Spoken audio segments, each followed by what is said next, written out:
Welcome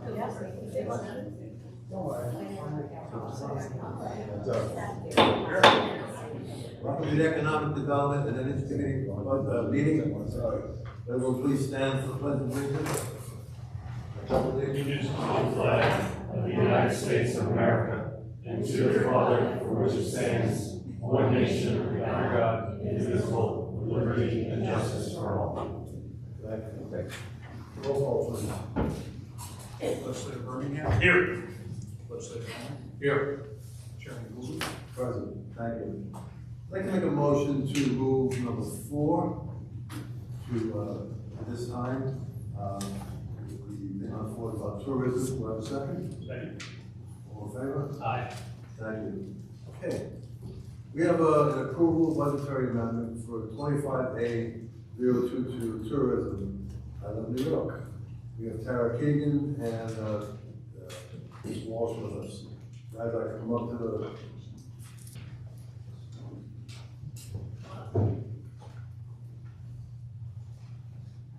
Okay. Good evening. Thank you, Chairman Goldman, Legislator Birmingham, and Legislator Miller for hearing me this evening, and to the rest of the legislature here. Good evening to you. So the reason why we're here is for us to discuss a transfer of funding, as Chairman Goldman said. Part of the 2025 application process for I Love New York, we were required as a county, and we had to agree to a total match for $172,500 in order to receive funding. Even though the I Love New York suggested a budget for $60,000 is a fair amount, which is something that the tourism department has done, which we did and has done since 2019. Matching funds with I Love New York is the most important and largest financial component to our budget, allowing us to advertise with vendors that broadband our message throughout the tri-state region.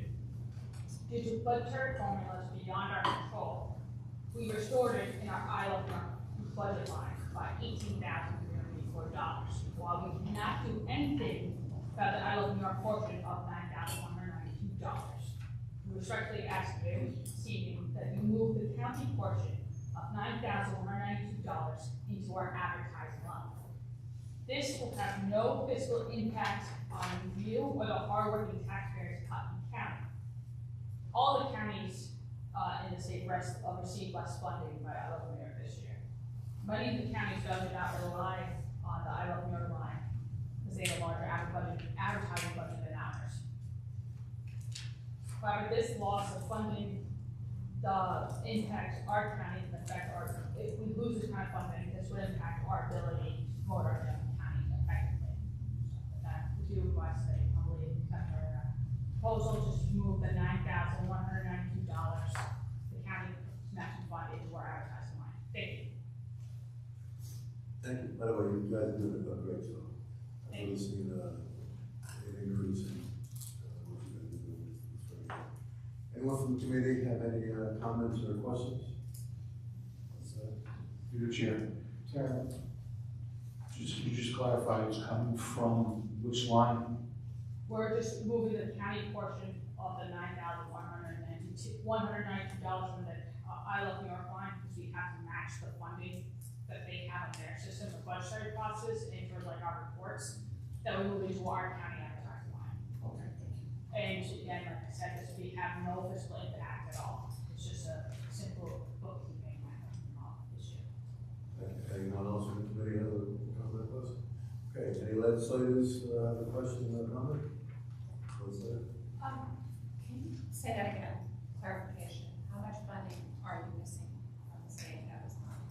So they've reduced us, it's $9,190. The total we were shorted was $18,384, but that's based on the calculations of the budgetary formula, but we're only requesting that $9,192, which was the county matching portion that was equivalent to I Love New York to be transferred over. That will be, that will even out your budget amount for the year, so you're not going to be short in your budget. Your budget making this transfer will make you more. Yeah, this would be short. We would be short, but we would still be okay though. This would help us. Because if we don't transfer, then we would be having a little bit of an issue then. Any other legislature have a question? Yes. Thank you, thanks for that great report too. You would have an issue with advertising.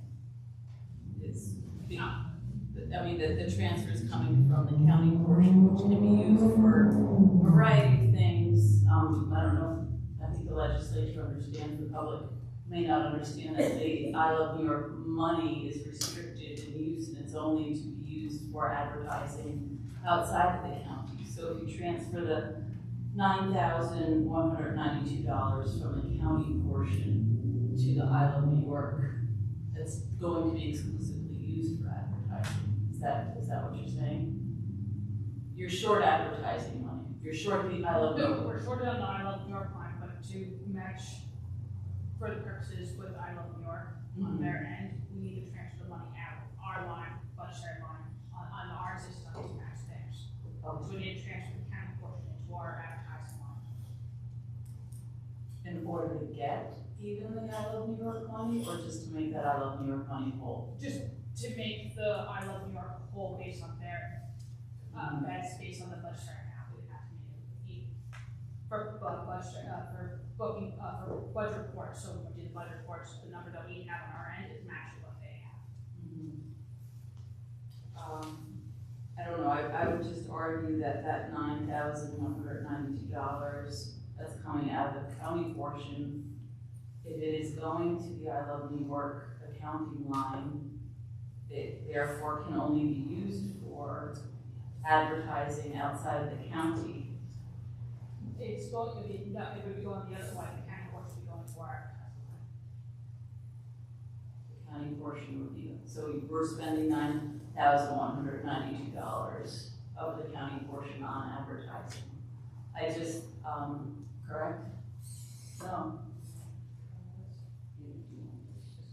It's, so I'm here tonight for historical purposes because, and I have to say, when the budget came in, Tara said, how much should we put in this line? And I said, I Love New York has always asked us to put $60,000 in this line as a placeholder. So then the county put $60,000 into that line.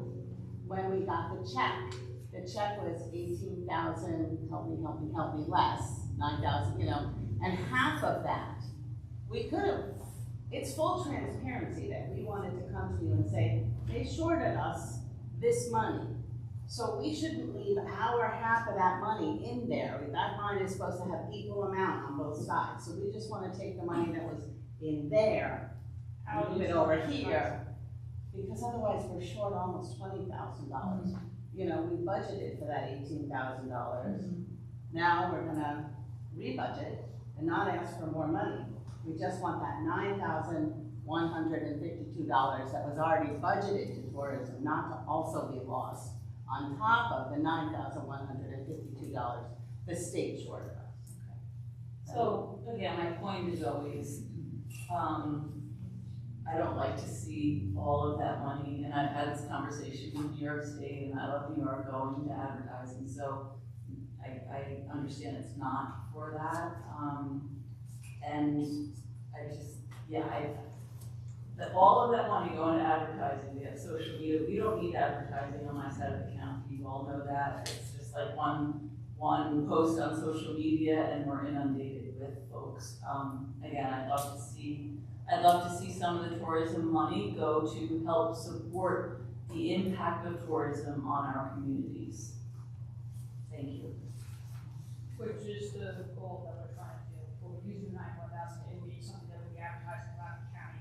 I know Cold Spring is more of it's definitely a popular area, but we want to make sure some of the advertising will definitely go towards that area, especially with Brayton and Rich closing the 2 years. We need to make sure the public is aware of that and being aware that there is still trails available, so that they can still go onto based on the state press release and with other hiking documentation to show that there is still trails accessible to hike, but we want to make sure that if people are coming to the area, they know where they can go hiking, they know where to park, where it's accessible to go up to, better to transit, driving, so they may are aware. So we'll probably have to include that into some of our media or future partnerships with vendors we're talking about or what their papers are doing. We'll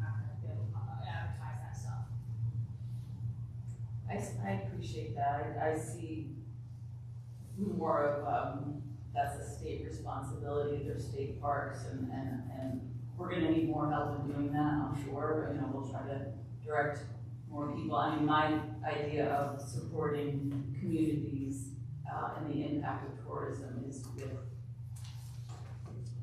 garbage removal, bathrooms, things like that, that have a health and safety impact on the communities. Thank you. Any other legislators have a comment on that? Thank you.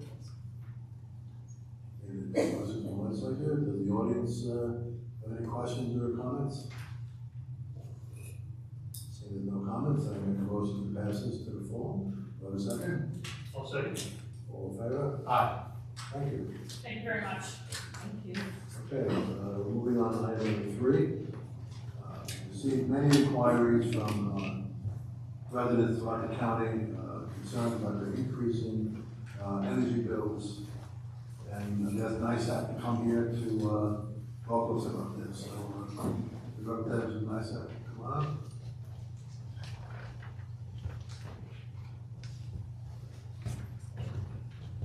Hi, good evening, everyone. So we do have a PowerPoint, each of you do have a copy, and Tom has some visuals that we'll share. So first thing first, my name is Dylan Yoshi. I am the local Brewster Municipal Community Relations Program Manager covering Dutchess, Putnam, and Westchester counties.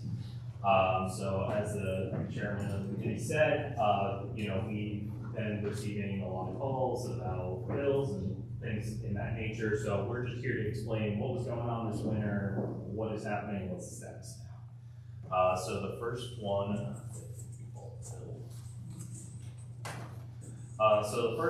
is I wanted There's a closer picture in your presentation.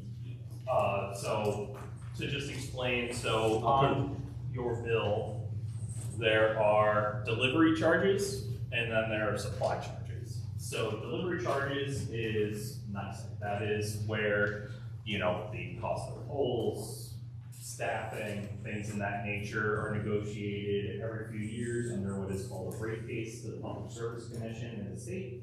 That is something that gets negotiated every 3 to 4 years. And that is where NYSEG makes our money. Supply is the generators of electricity. So the generators of electricity are your power plants, your natural gas generators. And so that is where the crux of the winter pricing problem has occurred, is within the supply of costs. You may also hear, just for terminology purposes, that you know, the supply side, also customers do have that free and independent choice to join an ESCO, or they can join stay with NYSEG, who is considered the supplier of the last resort for your supply. And when that occurs, NYSEG passes along the cost at cost. We do not make 1 penny on the supply cost. So just a few factors that contributed to the higher electric bills during the winter season included outside temperature, and we'll get into that a little bit more. A lot of folks were using more heat during this time. Actual or estimated meter reading, which is most people in Putnam County already have what is called a smart meter, and I'll get into the differences in a moment about that. But if they have not received that meter, they could be experiencing an estimated bill reading issue. And then, as I mentioned, the energy supply costs. So on this page is a monthly temperature. Just to explain what's going on this past winter season. So in November, we actually were up almost 8% warmer than we were compared to the previous year. December, we went down, we were 24.3% colder. January, we were 28.6% colder. And February, we were about 25% colder, which ends up equating to about 15% colder this past winter than the winter before. And so what occurred is everybody is turning on their heat. You know, I'm sure a lot of you probably got phone calls saying, well, I don't turn my heat past 65 degrees. How come my bill shot up so much? It's because to generate that electricity to keep that warmth within your home, it does require a lot more energy. So that you cause kilowattage to rise, which with the supply cost, and I'll get more into that in a second, cause bills to rise. This also did apply, I know Patterson and Southeast and the village of Brewster do experience with RNet. They use NYSEG natural gas. Natural gas also experienced spike, as I said, the generation of electricity is caused by natural gas and oil supplies, which significantly raised this winter.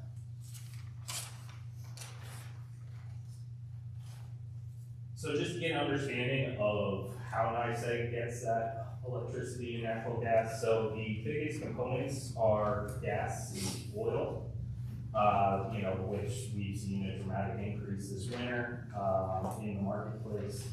And, we do have some hydro, some nuclear, some wind, some solar, but gas and oil are the big crux of generation within our system and most of the country's system.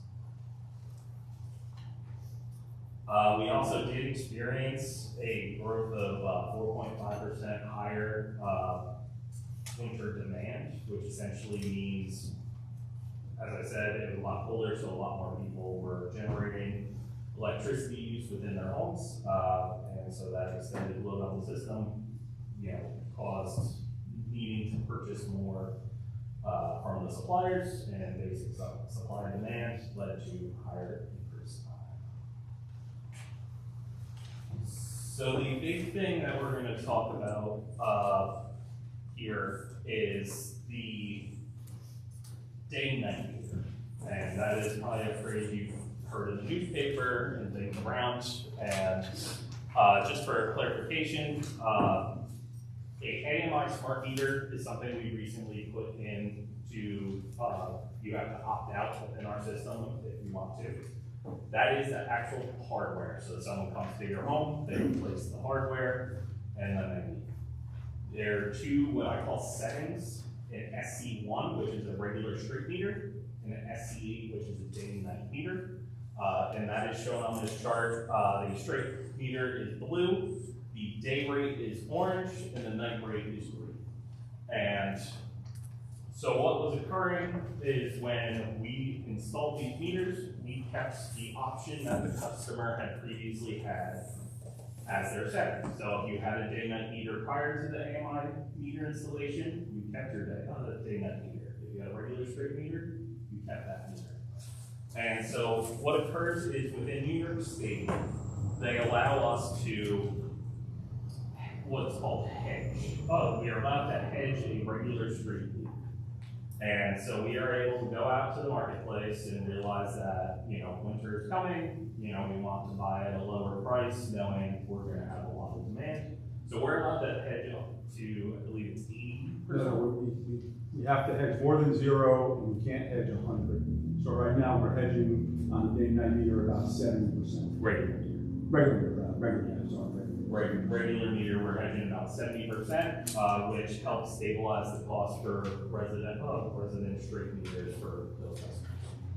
The people you probably got the most phone calls from this winter were the day and night customers. So for whatever reason, about 10 years ago, New York State came to us and said, hey, you are no longer allowed to hedge the day and night meter rate.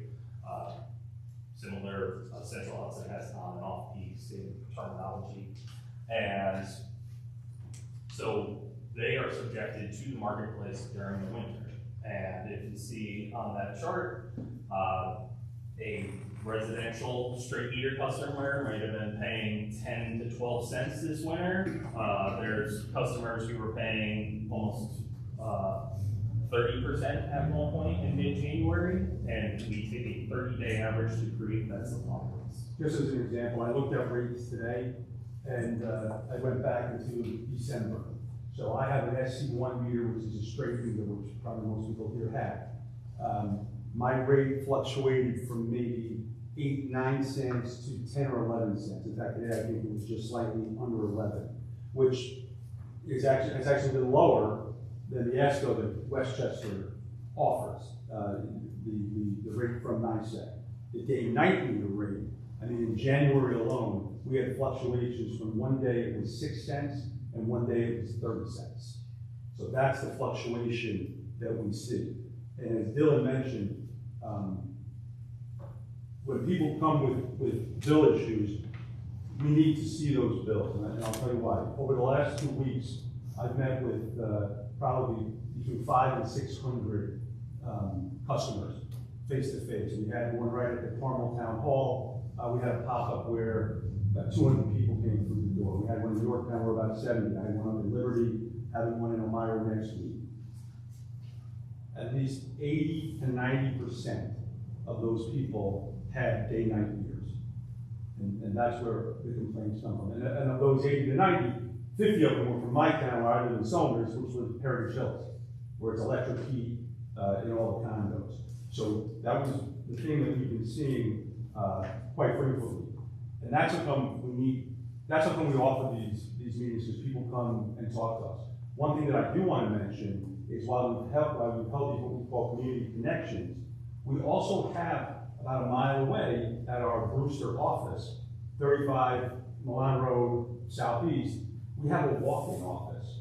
It's open Monday through Friday. I gave the information to the chair. It's open Monday through Friday from 9 a.m. to 3 p.m. And we have at least one, if not two, customer service reps there during the day. You can come in with your bill, they'll look at your bill, they can explain the differences, they can get information for you. Most people now who come, they use it, we have kiosks there, they use it to pay the bill.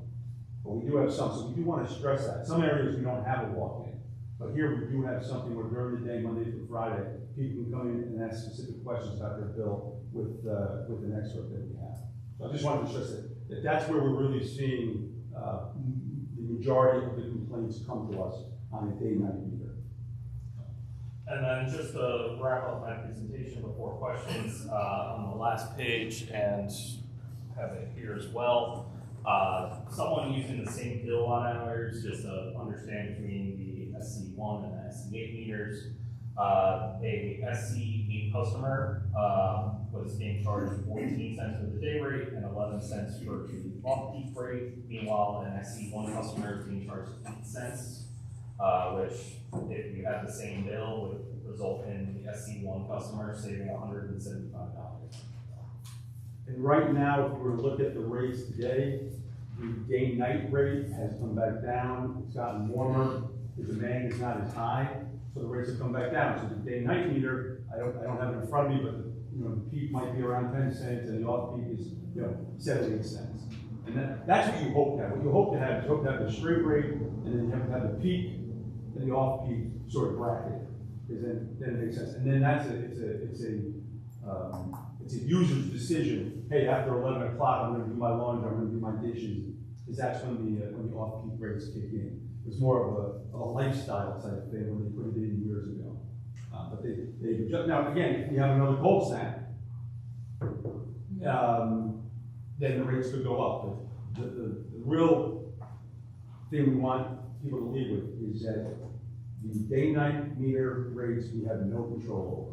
We go out to the market every day, we buy it on the market, we pass it through, we don't make a penny on it. It's just strictly a pass-through cost. In fact, if you use an ESCO, if you use an energy supply company, this part of your bill, the supply charge is gone, and on the last page of your bill, there will just be the name of your constellation, how much you use, and what the cost is. We still have to put the bill out for the ESCO. They don't do it themselves. We are required to bill for the ESCO. In fact, we have to collect for the ESCO also, which gets into a whole other issue. But it's not listed as supply because you're not buying it from us. So with that, we're happy to answer any questions. Thank you for the presentation. You find that one of the biggest problems with the increase in different meters? So if someone changes meter, they can save money? So typically We're not allowed to say that. yeah, so we're not allowed to personally say that. So let me rephrase it. Yeah. Would if they change meters, would a customer possibly have their bill changed? They wouldn't change, it wouldn't be retroactive, but moving forward, there's less variability in the SC1 meter. And that's why ESCOs are popular. ESCOs go out and they buy contracts and they can actually offer a fixed rate. We can't offer a fixed rate. but there tends to be less variability in the straight meter because we're going out to the market in June and saying, we want to buy 10,000, kilowatt, or megawatts that we're gonna strike in January when the prices go up. So it takes the variability out of it. Not 100%, like we said, 70%. So instead of 8 or 9 cents, it might go up to 10 cents. Whereas on a day-night meter, it could go triple or more, quite honestly, depending on what the market is. So what we're finding is that if people want to take the variability out, they tend to look at a straight meter. Now I will say, I'm going to put a caveat here, things are changing because we're getting more and more people who are buying electric vehicles. And electric vehicles are one of those things that for a day-night meter, you plug it in at 11 o'clock, you unplug it at 6 o'clock, you're hopefully getting the off-peak rate. Keep in mind, for 9 months of the year, up until it got cold, the day-night wasn't terrible. They could have been as low as 4 or 5% off peak and maybe 6 or 7. Sometimes they're, as you can see by the chart, at times they were lower than the straight rate. So you were paying less, but this is the cooling season in the summer. This is what really gets you. We didn't have this last year. We weren't here last year because we didn't have a spike in the supply. We were here 2 or 3 years ago after the Ukraine war started because there was a spike in the price of natural gas, hence same thing happened. There was a spike in suppliers. We had the same conversation over in the other building. We had a rate guy on here, so that it's not a perfect science. We had some people in our company who are saying I'm staying on the day-night meter even though it spikes because they think over the course of 12 months it's going to save them money. I can't speak to that. I just know that right now, that's a high spike. If someone were to change meters, is there a cost? There's no cost. But you have to stay for 12 months on any meter. Yeah. Can you mentioned that someone can come to a location during the day and someone there will review their bills. Can you, what's the hours of that again? 9 to 3 p.m. Monday through Friday on 35 Milan Road. What's the address? 35 Milan Road, Brewster. It's right behind the Putnam County Health Department and the DMV. Right off the highway. Yeah. Very good. Thank you. Any questions from or comments from the committee? Gentlemen, thank you for coming, but I see a huge flaw in what you're presenting here. Many, if not most of my constituents heat by oil or natural gas. And they're finding that their electric bills have jumped. So my first question to you is, how many times did you go to the Public Service Commission in the past 24 months and get your delivery charges increased? We go once every 3 years, we file a rate case. That rate case is usually for a 1-year increase, but as is normal, the PSC spreads it out over 3 years. So they put it out over 3 years, so every May there's an increase on the delivery rate. So the final one of the last rate case will be this May. And how much have your rates gone up? Because the sample bill which you've given here, your delivery charges are 2/3 the cost of the actual electricity. Right. And that's where, hey, you just keep on raising your rates. And how many power outages have we had? Okay. I don't see tree trimming going on. Okay. We've actually increased tree trimming. Well, I think you have to, because if you don't trim the trees, you have a storm that knocks down power lines and people are inconvenienced. But I have a problem with your continued rate increases of your delivery charges.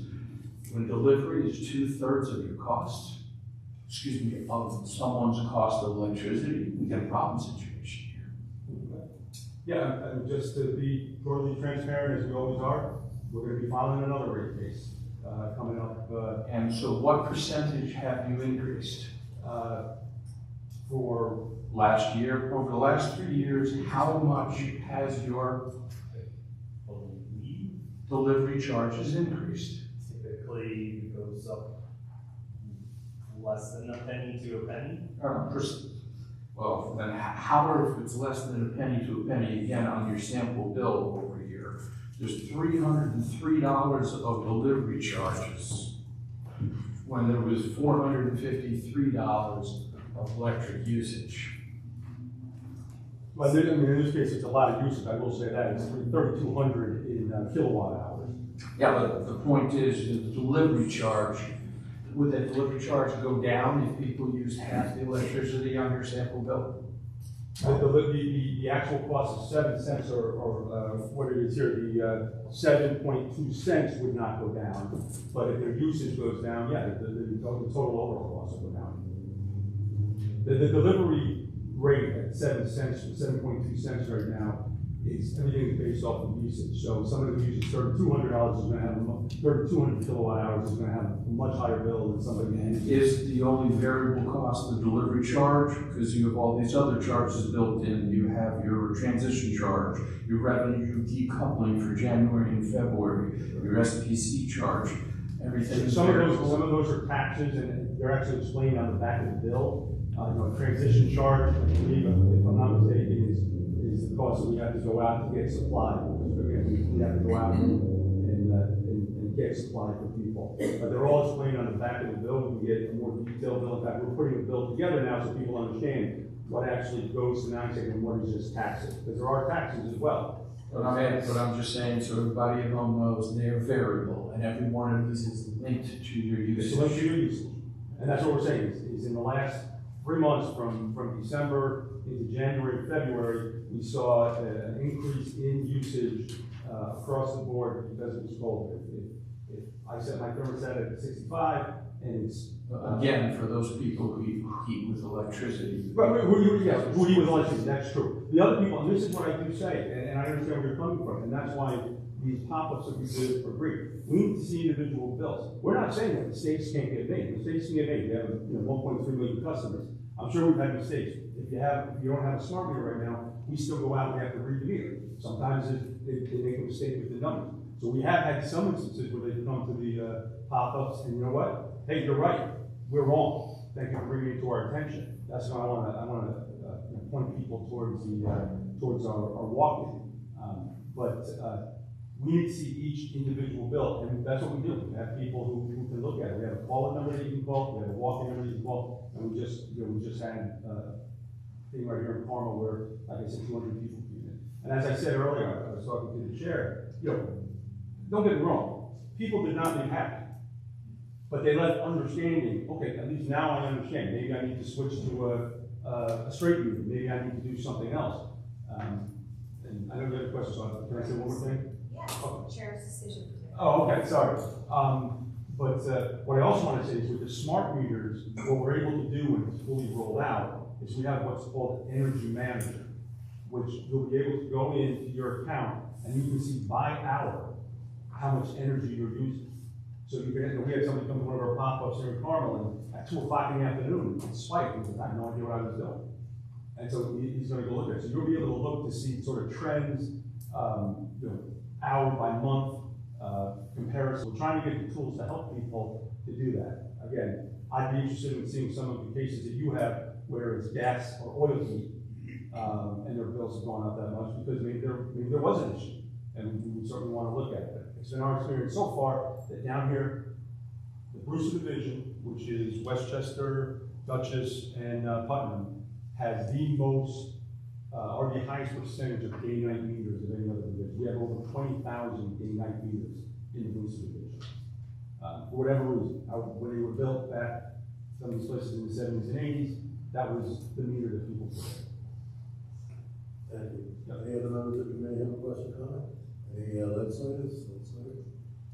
Thank you, Chairman. I just have a couple questions that kind of piggyback off of, Finish. well, I'm sorry, today, No. Legislator Elmer, so the delivery charge as of right now is 7.2%. What's the supply charge that we're receiving? Right now, it could vary. I mean, today, On a straight meter? when I looked on it today, that varies daily also. On the straight rate, it was, I want to say when I looked earlier today, it was 10.9 cents. Okay, and how much of a variable are we talking about if we talk to on a day-to-day basis with? It's been going from, when I looked at the last 3 months, it's gone anywhere from about 8, and again, this is, I have to look at it. If you're on our website, if people want to look, you can go and look at all the rates and pull it up by your unit classification. But it's gone from about 8 point, say 2 or 3, up to 11. These didn't see anywhere where it hit 12 yet. So I saw the straight year was about 8 to just under 12. Okay, and then in May, you guys have already gone in January, so May, the new rates will hit, correct? January, we did not go up in You didn't January. go up in January, so you're going up in, So again, to divide the two, the delivery goes up every May. So when we have delivery in May, so what will the delivery go up in 2025? it's gonna go up, I believe, 8%, so it's gonna go up to like, a little like over 8 cents. Yeah. It'll be 8 cents something.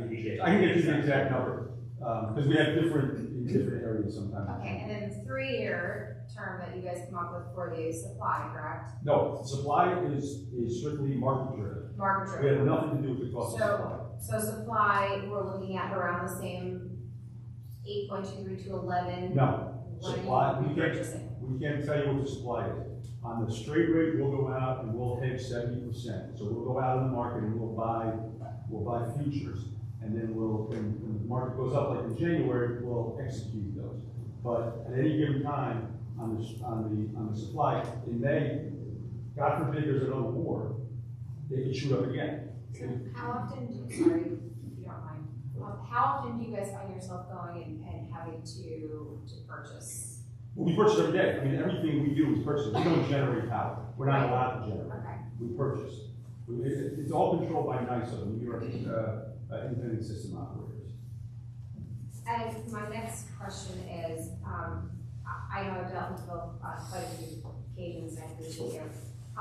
We know that you guys are a monopoly, so it's very hard for a lot of people living on a paycheck to paycheck, system when they get offered, they have very high electric bills and they're listed there. You guys very well, so it's been kind. You guys have been very generous to the constituents that we've helped. But it is really a struggle for a lot of constituents to have a payment plan. It's a $700 bill that they can barely afford. And then if they default on that payment plan, I know a couple of times you guys have really helped, but it is very difficult when there's only one person that they're one monopoly that they can use, being NYSEG, and then they default, and then their electric gets shut off, and they have to pay the whole bill. I think there needs to be a little bit more forgiveness when it comes to the constituents. They're having a hard time. We have people that are, retired seniors, veterans, new families. I mean, this is what every family is being affected by this. So I think you guys need to take a look at your kind of involvement when it comes to some sort of forgiveness and understanding and reevaluate certain, measures you take when it comes to people and having a hard time with their bills. I'm also going to touch on, if you don't mind, the tree trimming that we talked about. How many arborists do you guys have that come out and are actually assessing the trees? Because I know the one that came to my house said, cut off half my tree. And my husband said, well, it's going to happen when it snows and it lands on my house because it's heavy on one side. And he said, well, I'll just drop the whole tree for you. And to me, that's not an arborist coming to my home. That's just somebody who's been, contracted out to come cut down a tree because it's in the way or get the branches out. I don't know who you spoke to. We have an arborist in each division, and then we have contractors that work with us. So we work with, we just changed contractors. It was Nelson. Nelson. But it's not Nelson It's not anymore. Nelson anymore. But, if there's specific tree issues on different streets, I know, I'm just saying, and also cleanup, I'm gonna be honest with you too, when we had that big flooding issue a couple of years ago with that huge storm, there were a lot of your poles that were not cleaned up and that went into people's homes, caused a lot of destruction. I think we really need to be cognizant of making sure that when we're putting up new poles, we're taking care of the debris. The poles or the trees? Poles, the poles are marked.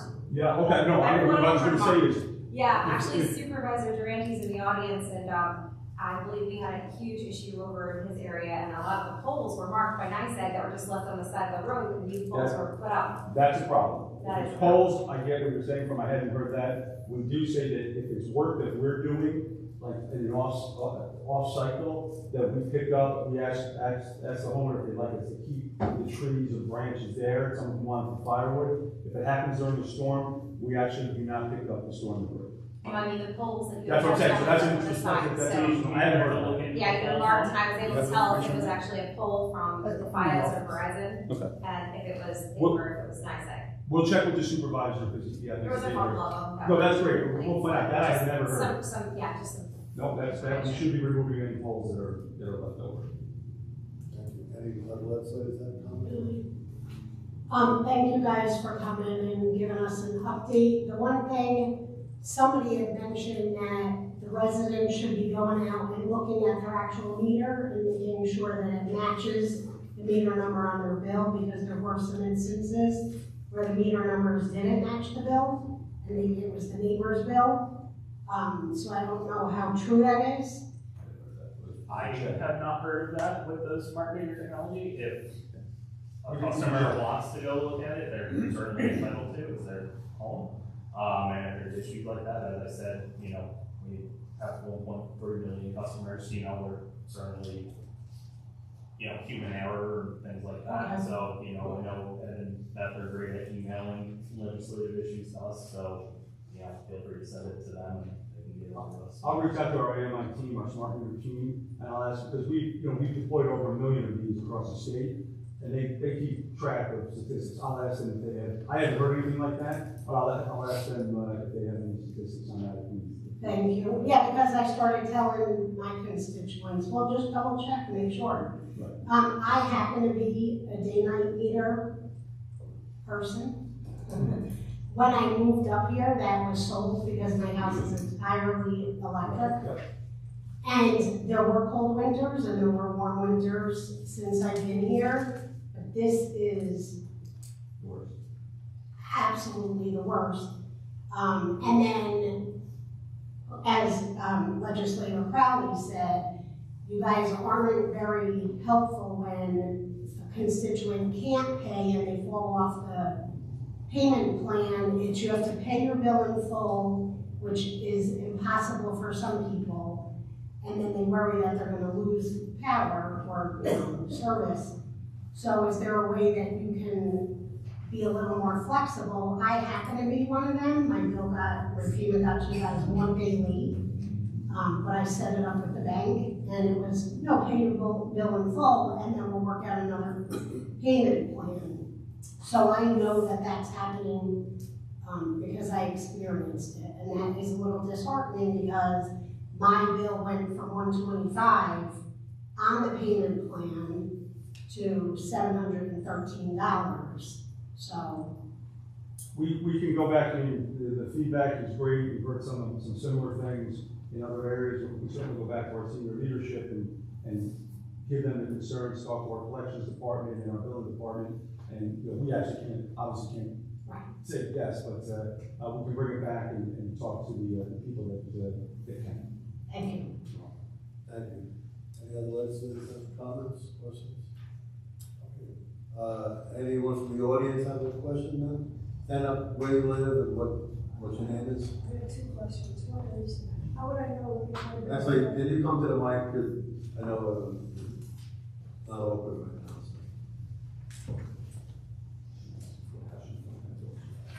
Since my history, how would I know if I bill whether I'm a day-night person? Wait, so everybody, what's your name then? Hillary, What town do you live in?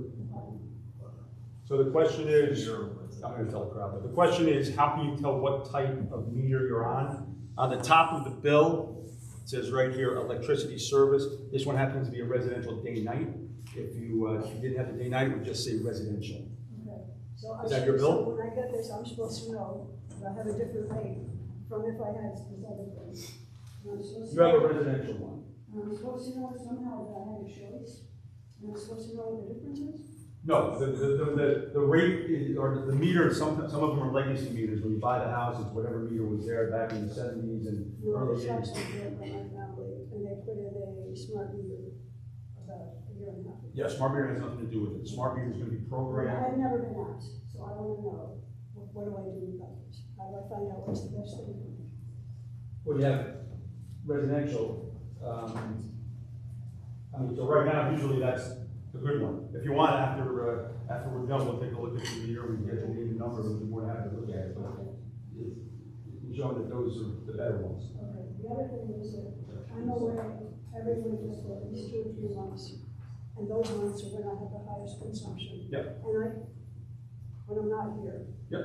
And do you think that's normal? Well, it's colder, so when it's colder, I have people over in Heritage Hills who do the same thing. They're snowbirds, they leave. But like we said, you even though you set it to 65 degrees, or if it's electric heat.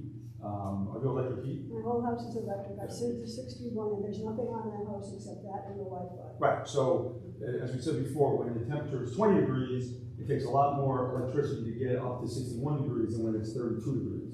And this past winter, I can only speak from this past winter, it was a lot colder. It was 50% colder, basically across the state. And that's when we're seeing such an increase in rates, because the demand spiked in the end of December, January, beginning of February, and that's when the rates went up for electric heat. Your usage probably went up. I have to compare bills. Yeah, because your usage, because it takes that much more electricity to heat a house. Ma'am, stay after the meeting, Yeah. and they'll sit down with you and go through the whole bill. Okay, thank you. Any other questions from the audience? Any other questions from anyone? Okay, seeing no, Thank you. Thank you. We want to thank you. I know we've dealt with, a couple of people with you, and we appreciate it. If you do have things like that, bring it to us. We're more than open to try and help people and talk to them about it. We've been successful so far, and really, the pop-ups that we've had. so walk in, you don't have to set up an appointment. No, just walk in. You can pay your bill there, you can ask questions, you can do all sorts of stuff.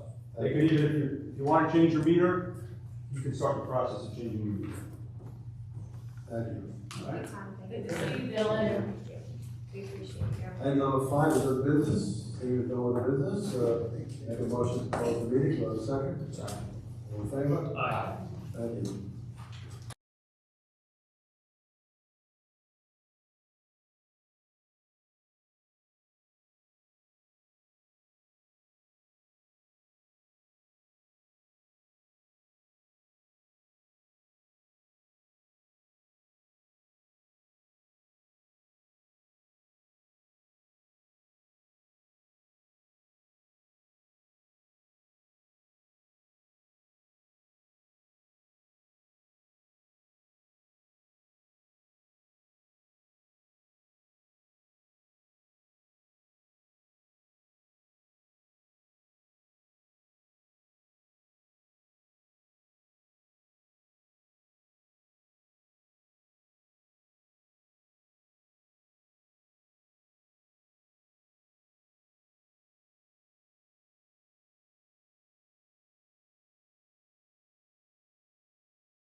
Good evening and welcome to the Audit and Administration meeting held on March 24th, 2025.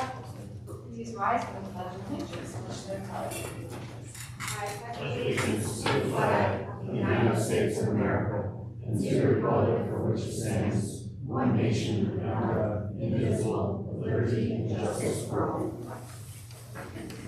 Roll call, please.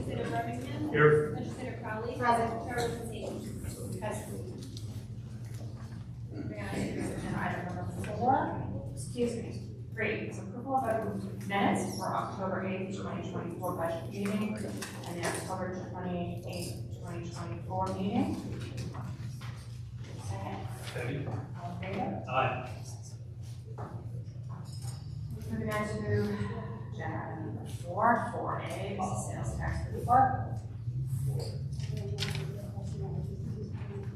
Sales tax report, to review it, the number for February is $5,833,205. And we are over budget $367,339 for the year. Questions? The committee? Legislators? The public? Moving on to agenda item 4B, is the monthly report.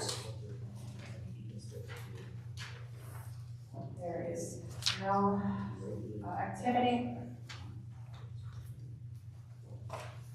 Moving on to agenda item 4C, is the board and revenue report, FYI. Please review any questions or comments from the legislator, public. Moving on to agenda item 4D, is the transfer of revenue report. For February, transfers from Putnam County, Administration. Any questions or comments? Now to agenda item 4E, Edward, is the 2025 contingency and SubContingency report. Please review, it's an FYI, any questions or comments on that? Moving on to agenda item 5A, this is correspondence with the Commissioner of Finance. We have with us this evening our Commissioner of Finance, Michael Lewis. Welcome. 5A is the overtime temporary report. Questions or comments during legislative report?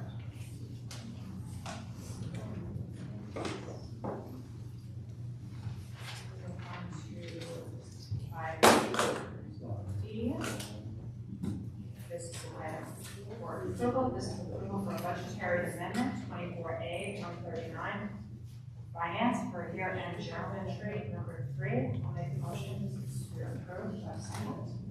Second. Discussion. Just hopefully the last budgetary that we did for 2024, the auditors are actually present, starting today. So this is just a hassle to keep it clean, and hopefully this will be the last one. Is there a person with businesses? Administrative. Yeah. All in favor? Aye. Aye. Any question? Apologize. Running legislator. Thank you. Right, moving on. 5C.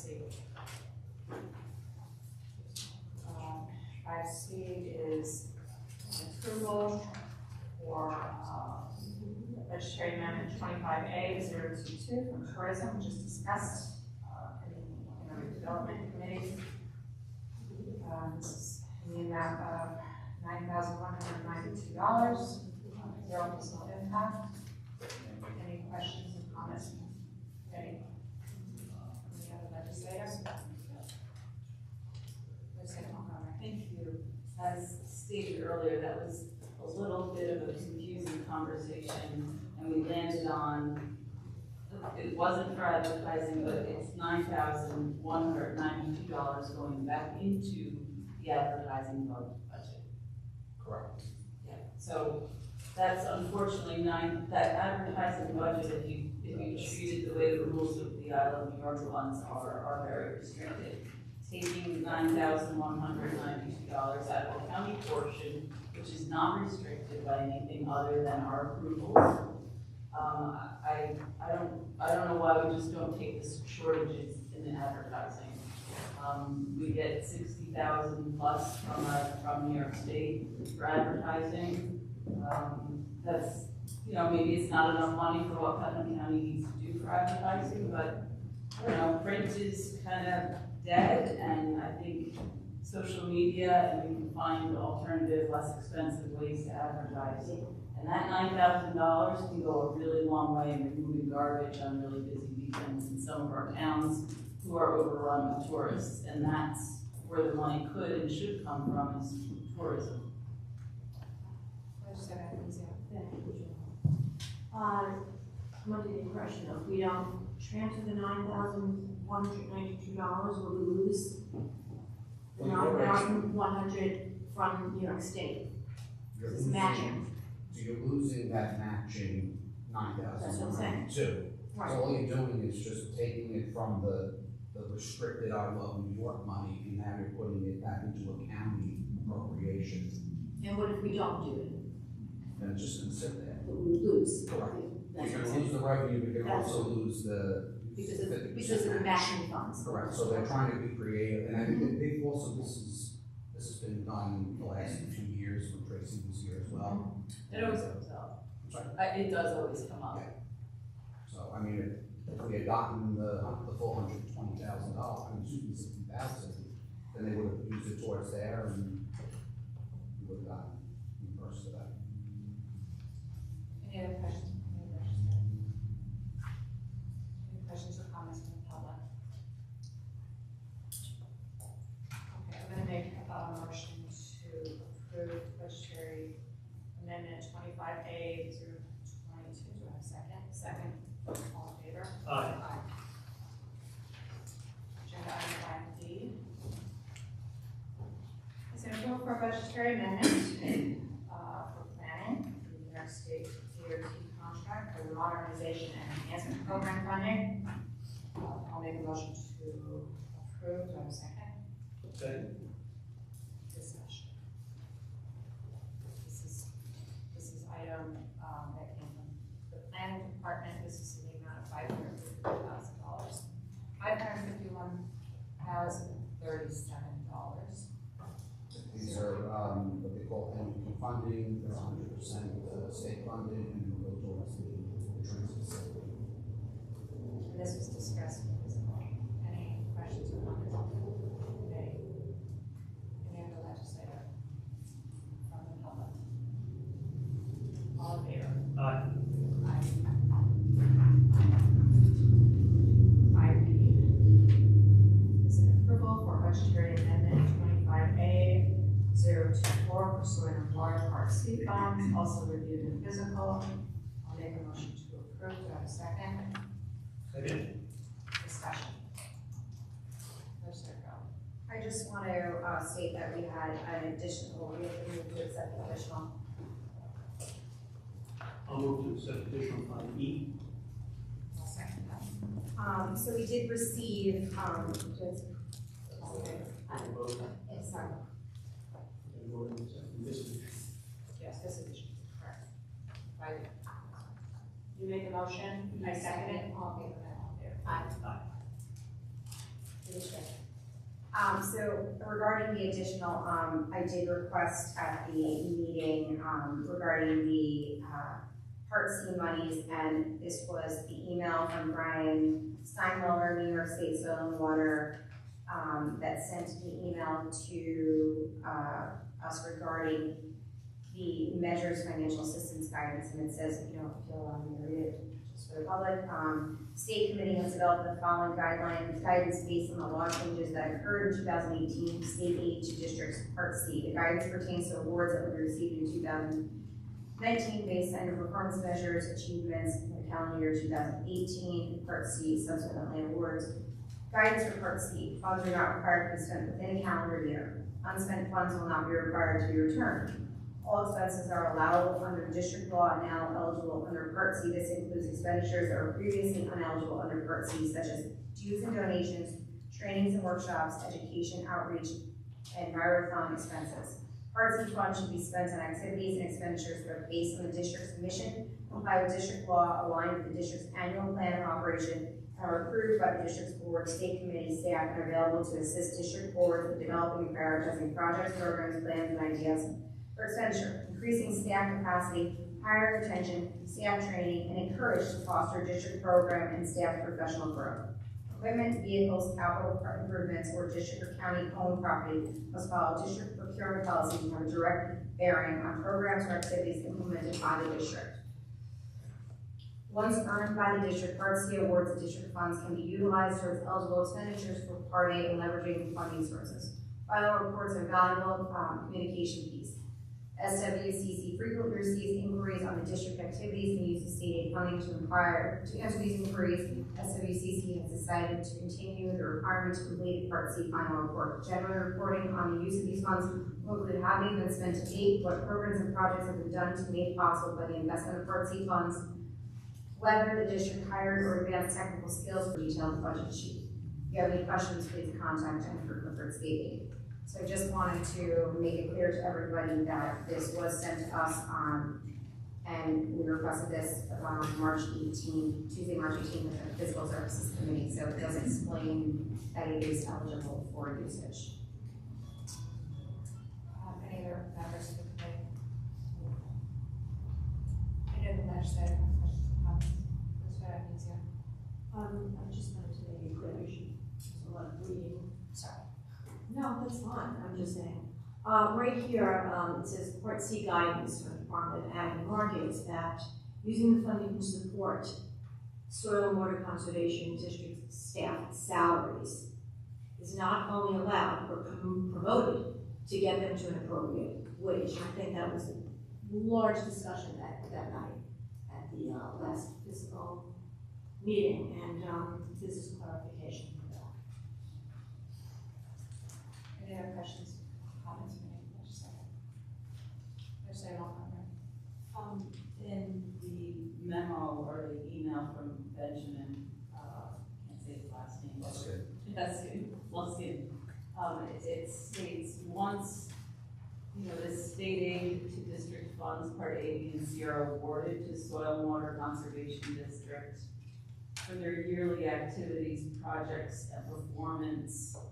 It also states in the guidance in Part C, align with the district's annual plan of operation. I don't know that I've seen an annual plan of operation, but so the funds for that district's operation are therefore the district board should have full control over the awarded funds. Does that mean therefore we don't need to approve this $20,000 that's coming before us? I mean, it's still got to come before the legislature for approval and release. This was already presented before the Soil and Water Committee. And then they came to you to get the final approval. So the money is there. They're asking us to take the money. Take the money from the trust account. From their and now trust move account. it into the To operating. fund these particular line items in the budget. So these funds are being used for that purpose. So in addition to salary of Mr. Putnam, you have the 60,000, which is the Part A. When you get those performance measures, you get that 60,000. But in addition, based on this communication, you have the ability to also tap into the Part C money. So therefore, now it would be a total of $80,000 to offset Mr. Tony's salary and benefits. And that's why you'll see that the 20,000 will go back into the contingency. It's a good thing, but again, goes back into the contingency to be used for future purposes.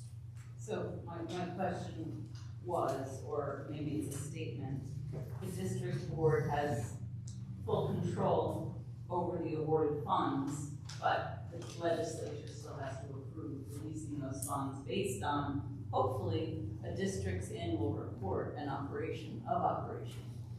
And I believe also that the Part C money that we're talking about for the salary has to reflect, that portion of it has to reflect the district's annual plan of operations. So the $20,000 has to reflect the purpose of the soil and water district reflected in the annual plan, which I haven't seen. And I apologize if I missed it, or if it didn't come, or I don't know if they do it, I've never seen it. So I think I'll look for the plan. And my other comment, we had a lengthy discussion about the $8,000. Would that $8,000 also be monies, therefore the district board has full control over that $8,000 as well? Without our approval, with our approval, it's just confusing. We have to approve it anyway, we have to release it.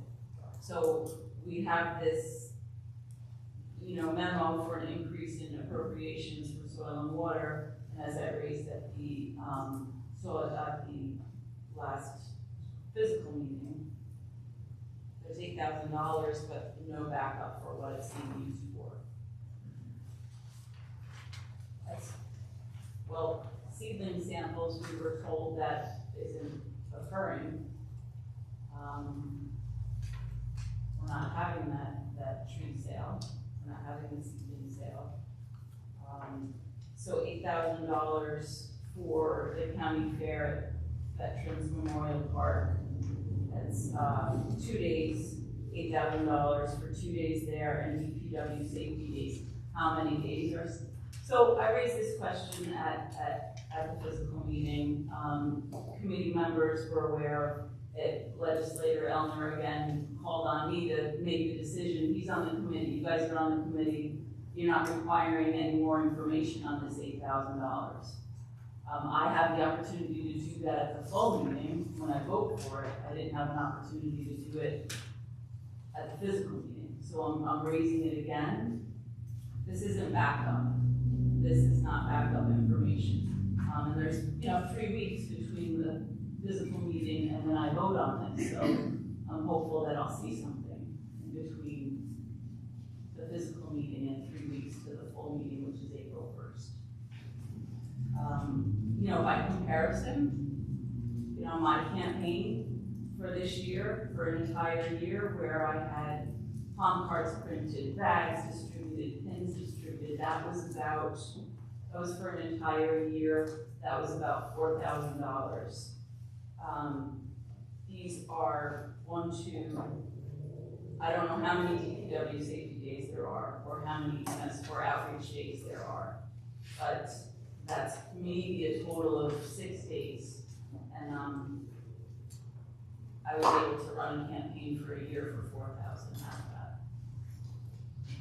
Thank you. So Commissioner, just for our clarification, the education and training will be going into an item into their budget, or they can draw from that, like any other department that has an item for advertising. They will draw from that account. Sure. Okay. Anything that's unused will remain in that account. Okay. Any other questions from any other legislators? Any questions or comments from the public? Please come to the podium, state your name and the town where you reside.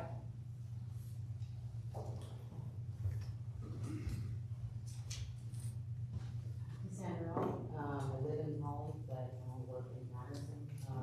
So I heard what you guys were saying on the flexibility of emergency funding, and that is correct. Right, we can use it for salary. I don't know if anybody's seen this, but this is literally the district's operation manual for soil water.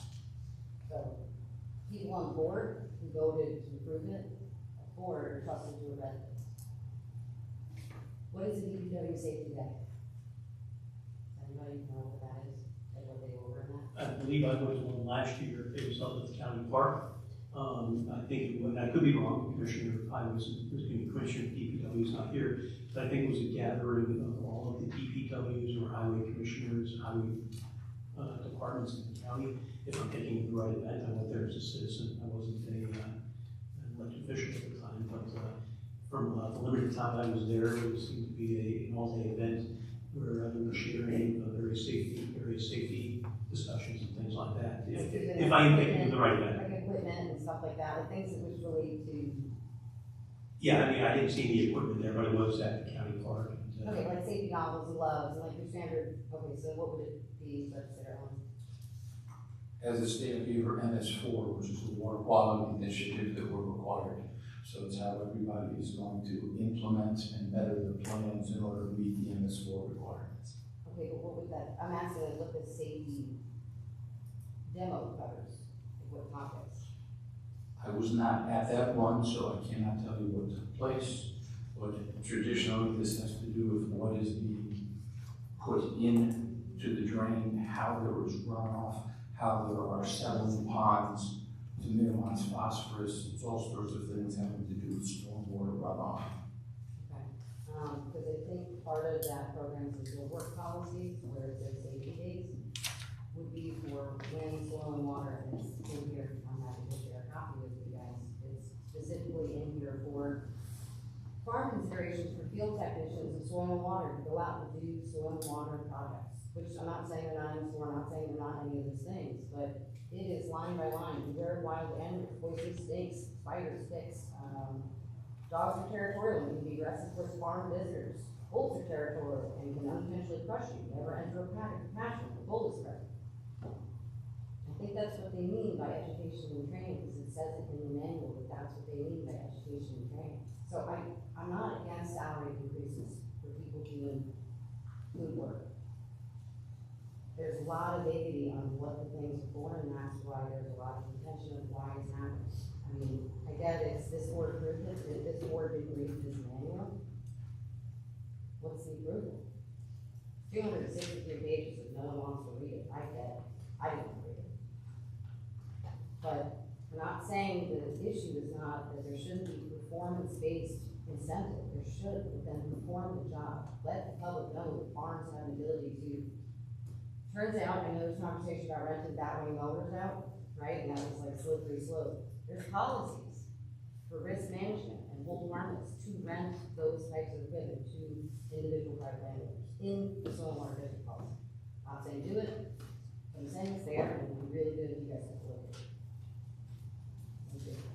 Commissioner O'Rourke. Yes, I would like to clarify that this is not a salary increase. That was done last year, during the budget process. This is, during 2024. This is strictly to offset Mr. Tolman's current salary and fringes. Okay. So it's not a salary increase, I just want to In the clarify. last meeting, it was told to us it was like a cost of living salary increase to offset No. last No, year, it's so it's not. not No. additional money? No, this is monies that are going from the Part C back in to offset Mr. Tolman's salary and benefits, and that extra $20,000, which would have been funded originally with taxation, is now going back into the contingency So what of the part county is, part. what part is funded with Part A then? Because Part A is. Part salary. A is 60,000, and when the report is submitted, they get the performance measures, and then that's when we get the money. So in theory, it'd be 60,000 of. Plus an additional the 20,000. one salary plus, so that's 80,000. That's 80,000 that offsets Mr. Tolman's salary and benefits. So there still is a local share. Yeah, so I put like 20,000. Correct. So it's just the fact that it's Part C money is performance criteria, right? They have to submit the report of the performance, and then that's how the county gets the money, right? If they meet those standards. Right. They might have checked all the boxes, but no farmer here even has ever heard that soil and water does anything for agricultural lands. That is not performance. It might be by the checkbox, but the public's view, I don't think agrees with that. Thank you. Anyone else from the public? First, approval, all in favor? Aye. Aye.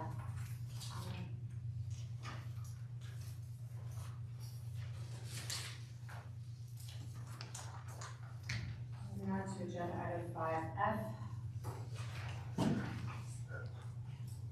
Is an approval for a budgetary amendment, 25A-025 for the Department of Social Services and Mental Health to utilize opioid settlement monies for evidence-based programs, which was also reviewed, in health. I'll make a motion to approve. Do I have a second? Discussion? Would you like to weigh in on the monies here for the opioid settlement funds?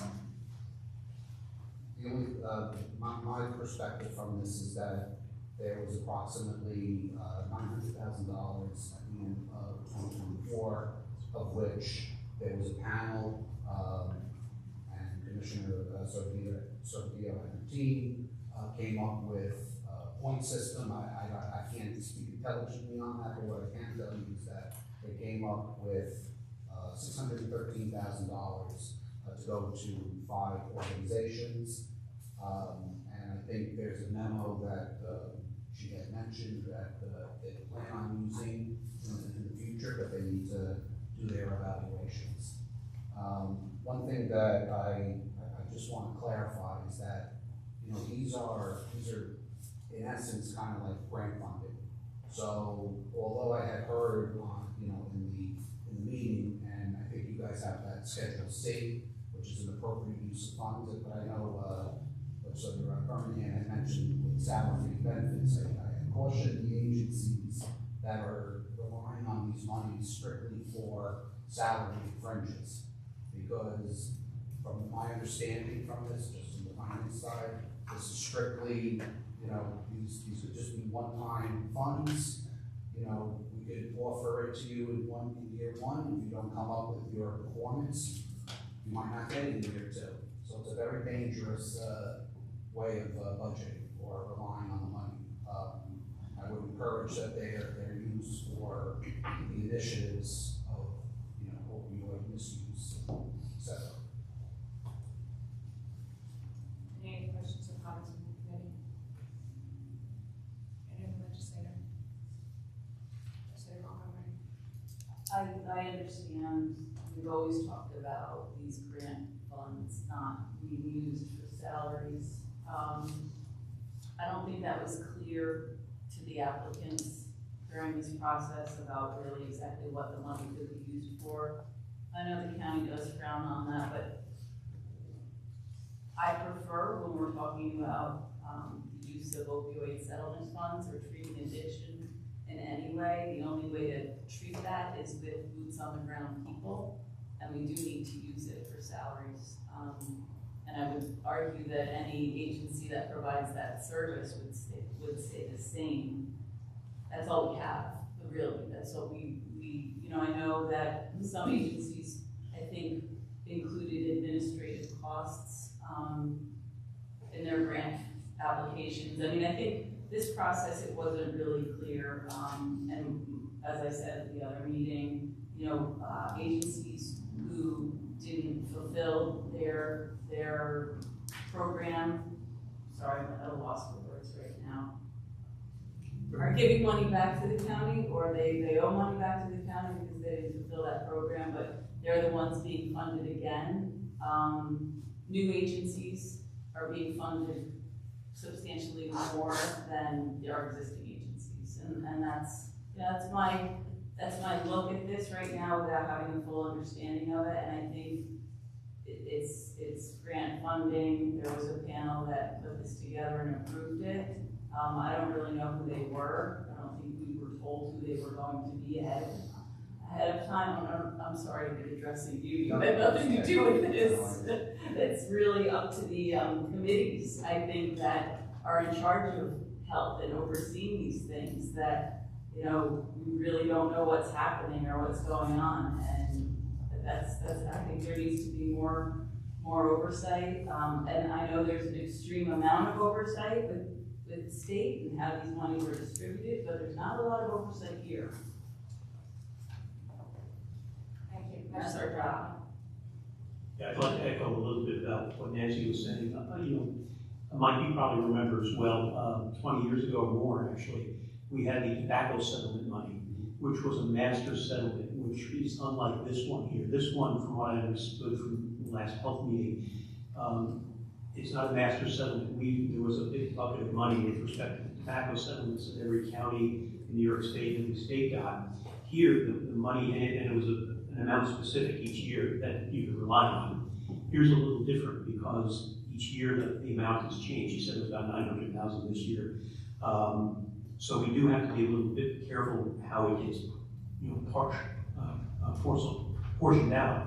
But to echo what Nancy was saying, unlike the tobacco settlement, where a lot of that money could be put into, and we still see the commercials today, don't smoke, you see the partnership Power, I think it's called, which was a Putnam and Orange and Westchester group. But with something like this, it is boots on the ground, it's people, it's the interaction with people who are suffering from opioid addiction. So while, yes, that money might not be there next year, and I was the word of caution in the last meeting on that, I don't see any other better way to spend money than to people who are going to be directly interacting with some of these folks. So your point's well taken, and that was mine as well, but Nancy had a good point too, because this is really a little different from the tobacco settlement, where, that's still a problem, of course, lung cancer and things like that. But I think that this is more immediate impact on people, and I'm in favor of this. Any questions from the legislature? Any questions or comments from the public? Okay, all in favor? Aye. Okay, agenda item 5G is an approval for Budgetary Amendment 25A 026 for the Department of Social Services, Office for Children and Family Services Allocation for Foster and Adoptive Parent Recruitment. This is in the amount of $25,000. I'll make a motion to approve. Do I have a second? Second. Discussion.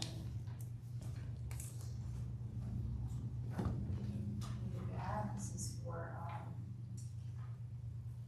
foster care programs.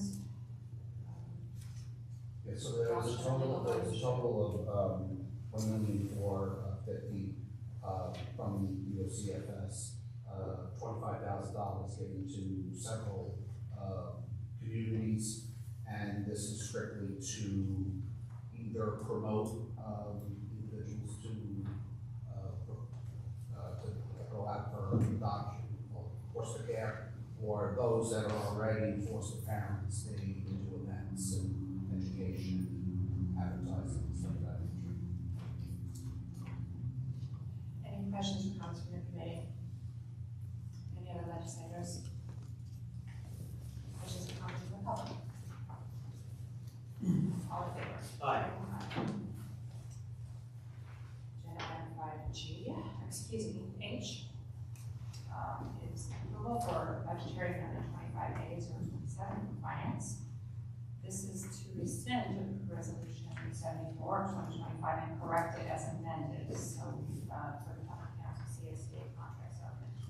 I'll make a motion to approve this item. Do I have a second? Second. Discussion. Do you want Okay.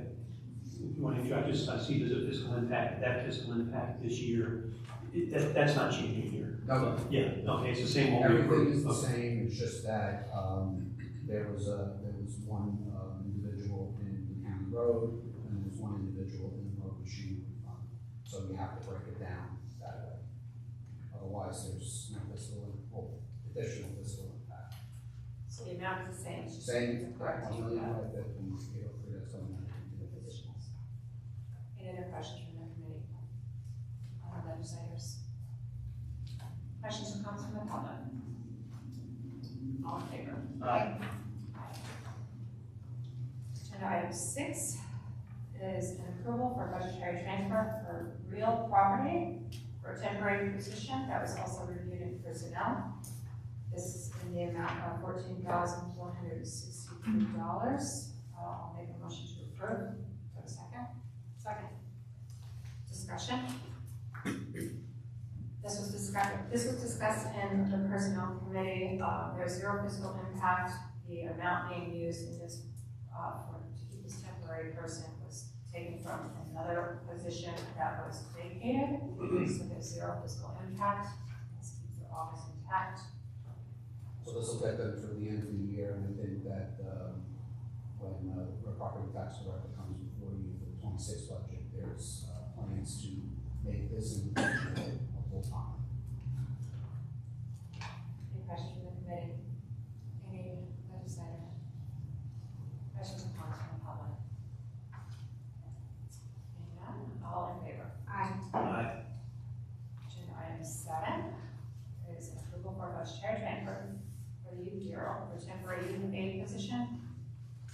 part-time youth program specialist, which was also reviewed in personnel. This is in the amount of $38,123, 0% impact in 2025, $20,640.26. I'll make a motion to approve. Do I have a second? Second. Discussion. I think it's just a matter of taking some vacancy savings from the personnel and the temp lines in there, putting it into these appropriate, this is also title. This is also reviewed in personnel. Is there anyone in the committee who has questions or comments? Any other legislator? Questions or comments from the public? All in favor? Aye. Okay, moving on to agenda item number 8. This is an approval for budgetary transfer for the Department of Social Services for a pay differential for the coordinator of child support. This was also reviewed in personnel. This is the amount of $975. I'll make a motion to approve. Do I have a second? Any discussion? Pretty straightforward. Pretty straightforward. This was reviewed and visible. This is just to backfill the coordinator of child support role during vacancy. Any questions? Any legislators? The public? All in favor? Aye. Aye. Agenda item number 9 is an approval for budgetary transfer for DPW to close out capital projects. This was also reviewed in physical. I'll make a motion to approve. Second. Second. Discussion. Mike, these are funds returning to the county budget, are they not? Correct. So it's the savings that our DPWs realized with respect to the Arnold Friendship Center, the Board of Elections, Fire Training Center, the new county courthouse boiler. All of those projects, what I understand, have come in under budget. And this is just the DPW and Commissioner of Finance putting it into the budget. We meet between 1 to 2 times a month just to go over, progress, and this is what we had identified. It'll go back into the county facility reserve to be used for future CP accounts. Any other questions? Any other legislator? Members of the public? All in favor? Aye. Item number 10 is an approval for a budgetary transfer for the Department of Social Services to utilize Office of Children and Family Services funding for a contract. This is also reviewed in the Health Department. This is going into a contract line. I'll make a motion to approve. Do I have a second? Discussion. Again, this is for the Department of Social Services. They're utilizing funding received from the Office of Children and Family Services to go to a contract line with the Resource Center for Accessible Living for the purpose of management and representative aid. Any questions from the other legislator? From the public? All in favor? Aye.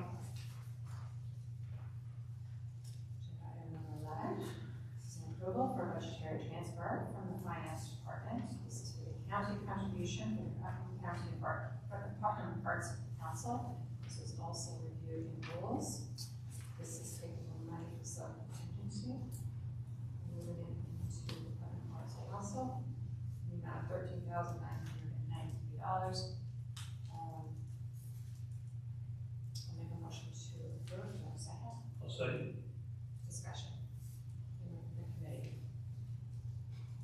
Anyone from the legislature? Anyone from the public? All in favor? Aye. Agenda item number 12. This is an approval for authorization for the Commissioner of Finance to write off delinquent taxes for the town of Putnam Valley.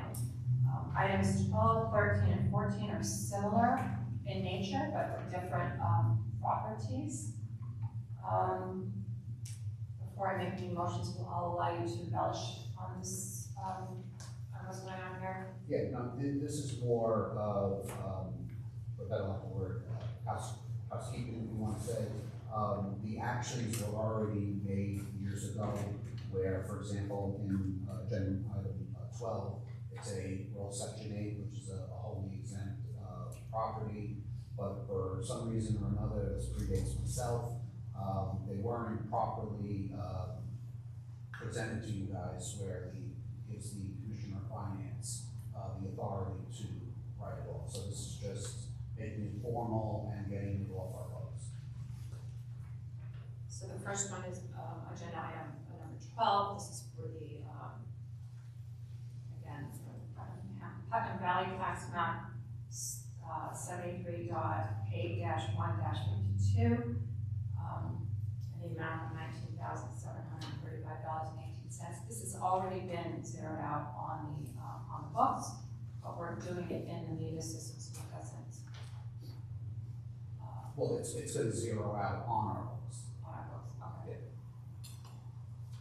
Any, I'll make a motion to approve. Do I have a second? Second.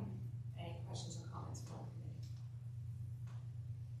From other legislators? Legislator Elmer. Through the chair, Commissioner Lewis, the taxes which were due on this property, did the county pay the town of Putnam Valley? Well, it stopped in 2014 from what I can see here. So that part of the action was done, but in prior years, it probably were. Thank you. Any questions? Sure. Yeah, just, this is land only, there is no house. Correct. Any other legislator? It actually says it on this page. Yes. I do want the public to know that. Anyone from the public wishing to comment? All in favor? Aye. And agenda item number 13, very similar. This is for approval for the authorization for Commissioner of Finance to write up delinquent tax of the town of Patterson. This is for tax map 999.-99-102. This amount is $2,594.27. I'll make a motion to approve. Do I have a second? Second.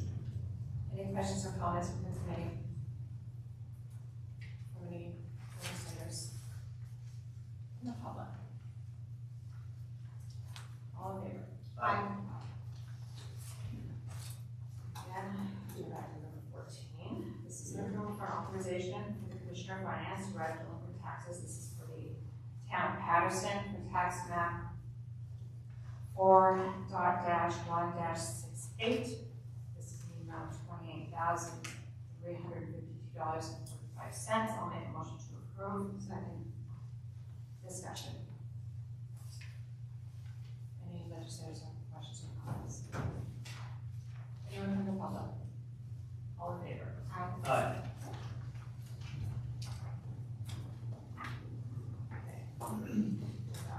15 is an approval for the Putnam County's request for the Putnam County sales tax rate to be established. This is to increase for an additional 3 years. Every 3 years, we have the opportunity to increase our sales tax an additional 1%. Today this is for discussion and approval. We'll start with discussion. How about that? I will open up the debate. Yes, there. So I'm confused about this resolution, number one, because if we were to push it through to the regular rate, we're just assuming with this resolution that it's going to be 3 and change. I don't think that's appropriate. Two, I just want to bring forth that, with us looking to cut the sales tax, that affects everybody. It doesn't affect the people that have homes here, that have businesses here, that pay the actual taxes.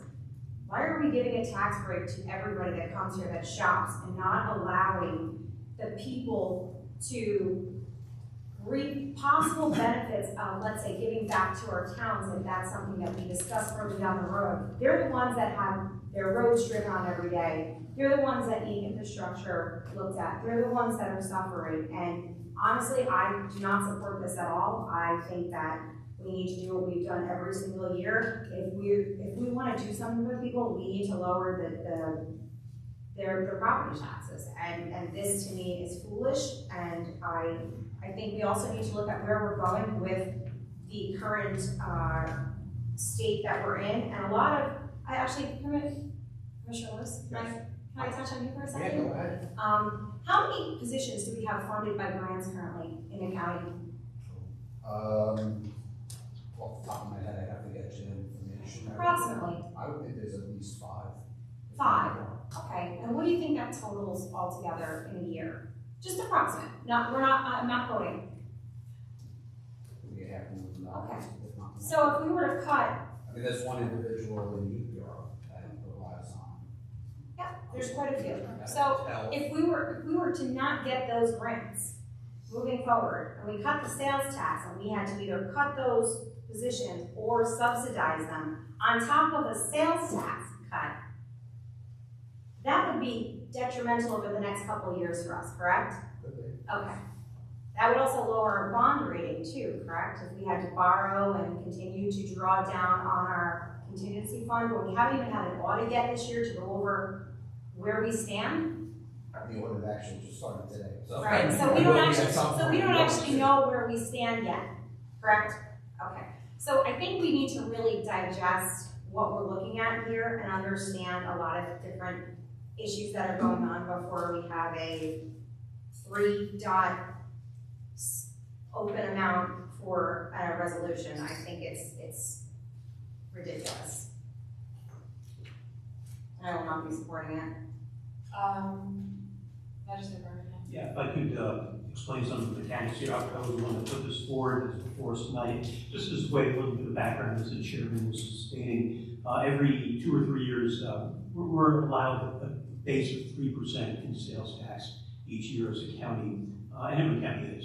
And throughout the last 20 years, we've asked the state to increase that by a certain amount. We've eventually gotten up to the additional 1%, so that our current, today, sales tax rate is 4%. What this resolution is, and the legislators have in front of them, it's merely a markup of, and you have the red line there as well, from what was submitted to us by the administration.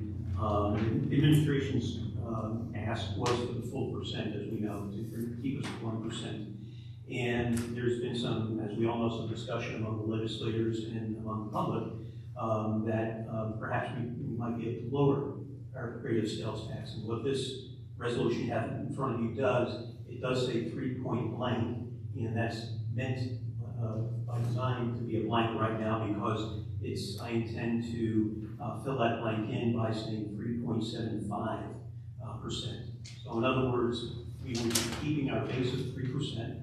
We wouldn't be asking the state for the additional percent, but rather be asking them for 75% of that, or 3/4 of that. So in essence, that's why it's blank right now. If you recall the last meeting of this committee, there was a number definite there, 3.5%, and that one did not garner support out of the committee.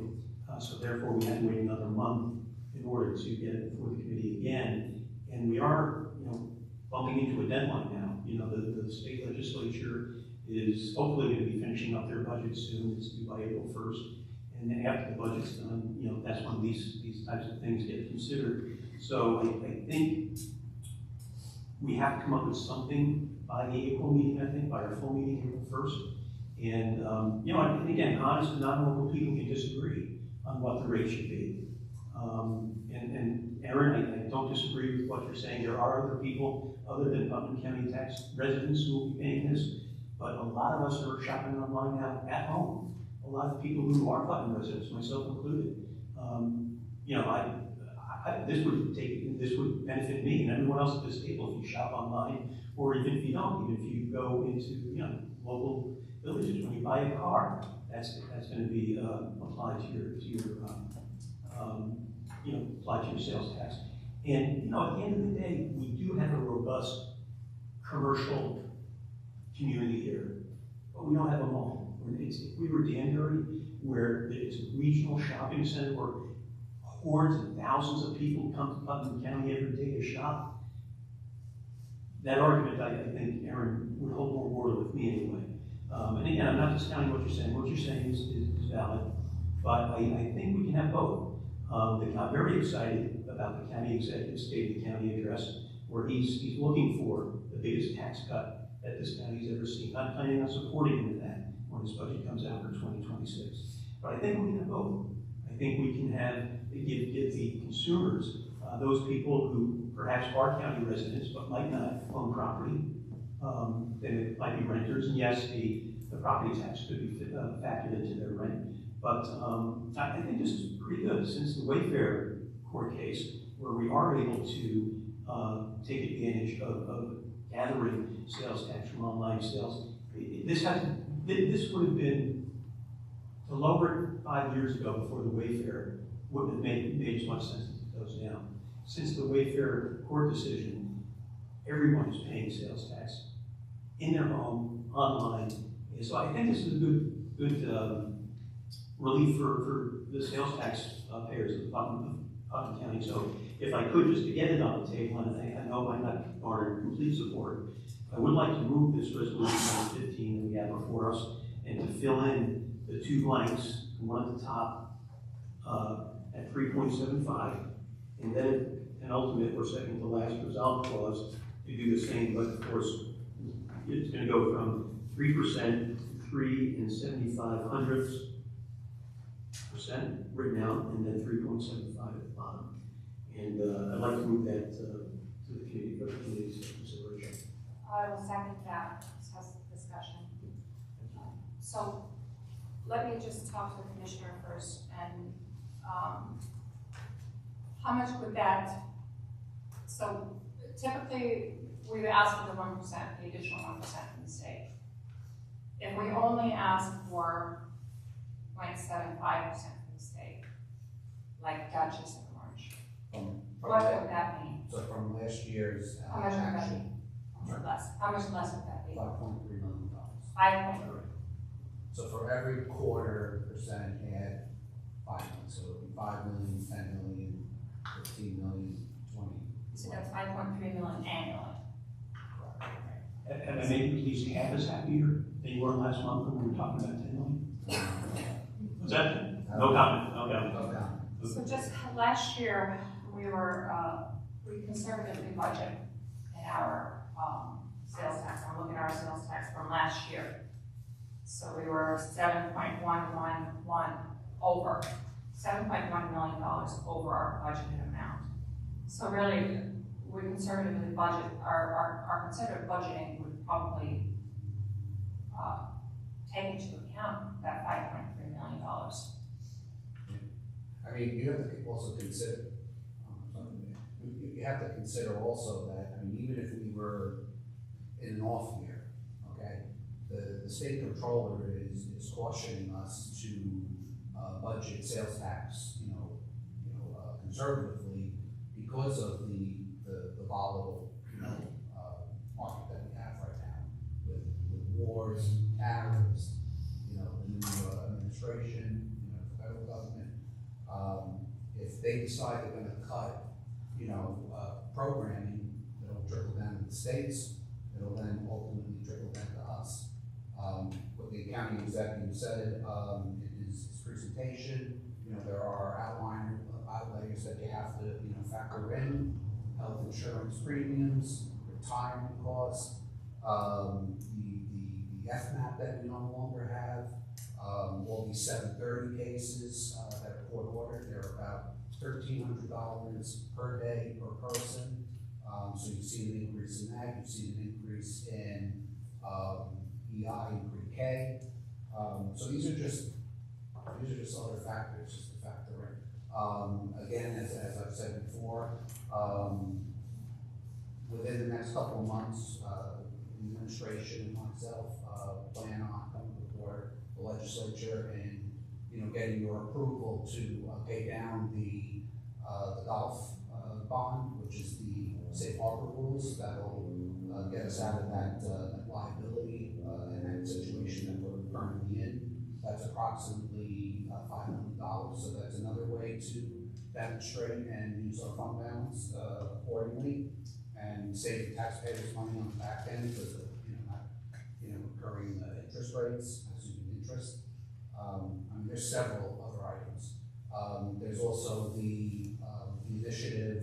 There's a committee right now, as you all know, to lower insurance rates for employees. There will be a cost for that. We're in the process of calculating that as we speak. And then that's pretty much it. There's a lot to factor. Oh, and most importantly, there's 4 bargaining unit contracts that have now settled. So right out of the gate, for the 26 budget, you're going to have at least $2 million in increased cost, and there's going to be that legacy cost for the next duration of that contract. So, and you've just listed a lot of really important things the county has to pay for. I would look back to the actual taxpayers who are paying this and said that they have an awful lot of important things that they have to pay for, including that we discussed tonight, the NYSEG bill, which also pays county tax. Every time you pay your NYSEG bill, they pay county tax. Every phone bill, you're paying county tax. Every time you buy a deli item, on the way to breakfast, you're paying money for that. Buying a car, you're paying taxes for that. I mean, I think the $5 million that we're talking about is actual taxpayer money, and instead of putting it in the Putnam County coffers, we're giving it back to the taxpayer. We get hit all the time. Why are you hoarding money? Why do you have so much money in your reserves? I think we have a little, I mean, this is not a lot. I think $5 million in a $200 million budget is not much to ask to give back to the taxpayer. But I want to discuss this, and I want to be prudent with our tax dollars, and I want to invite everyone to discuss. Sure. But also, last year when we implemented, which I think was great, I'm a family of 6, as you all know. So we implemented the $110 or less no tax. How much did our revenue decrease since that was implemented?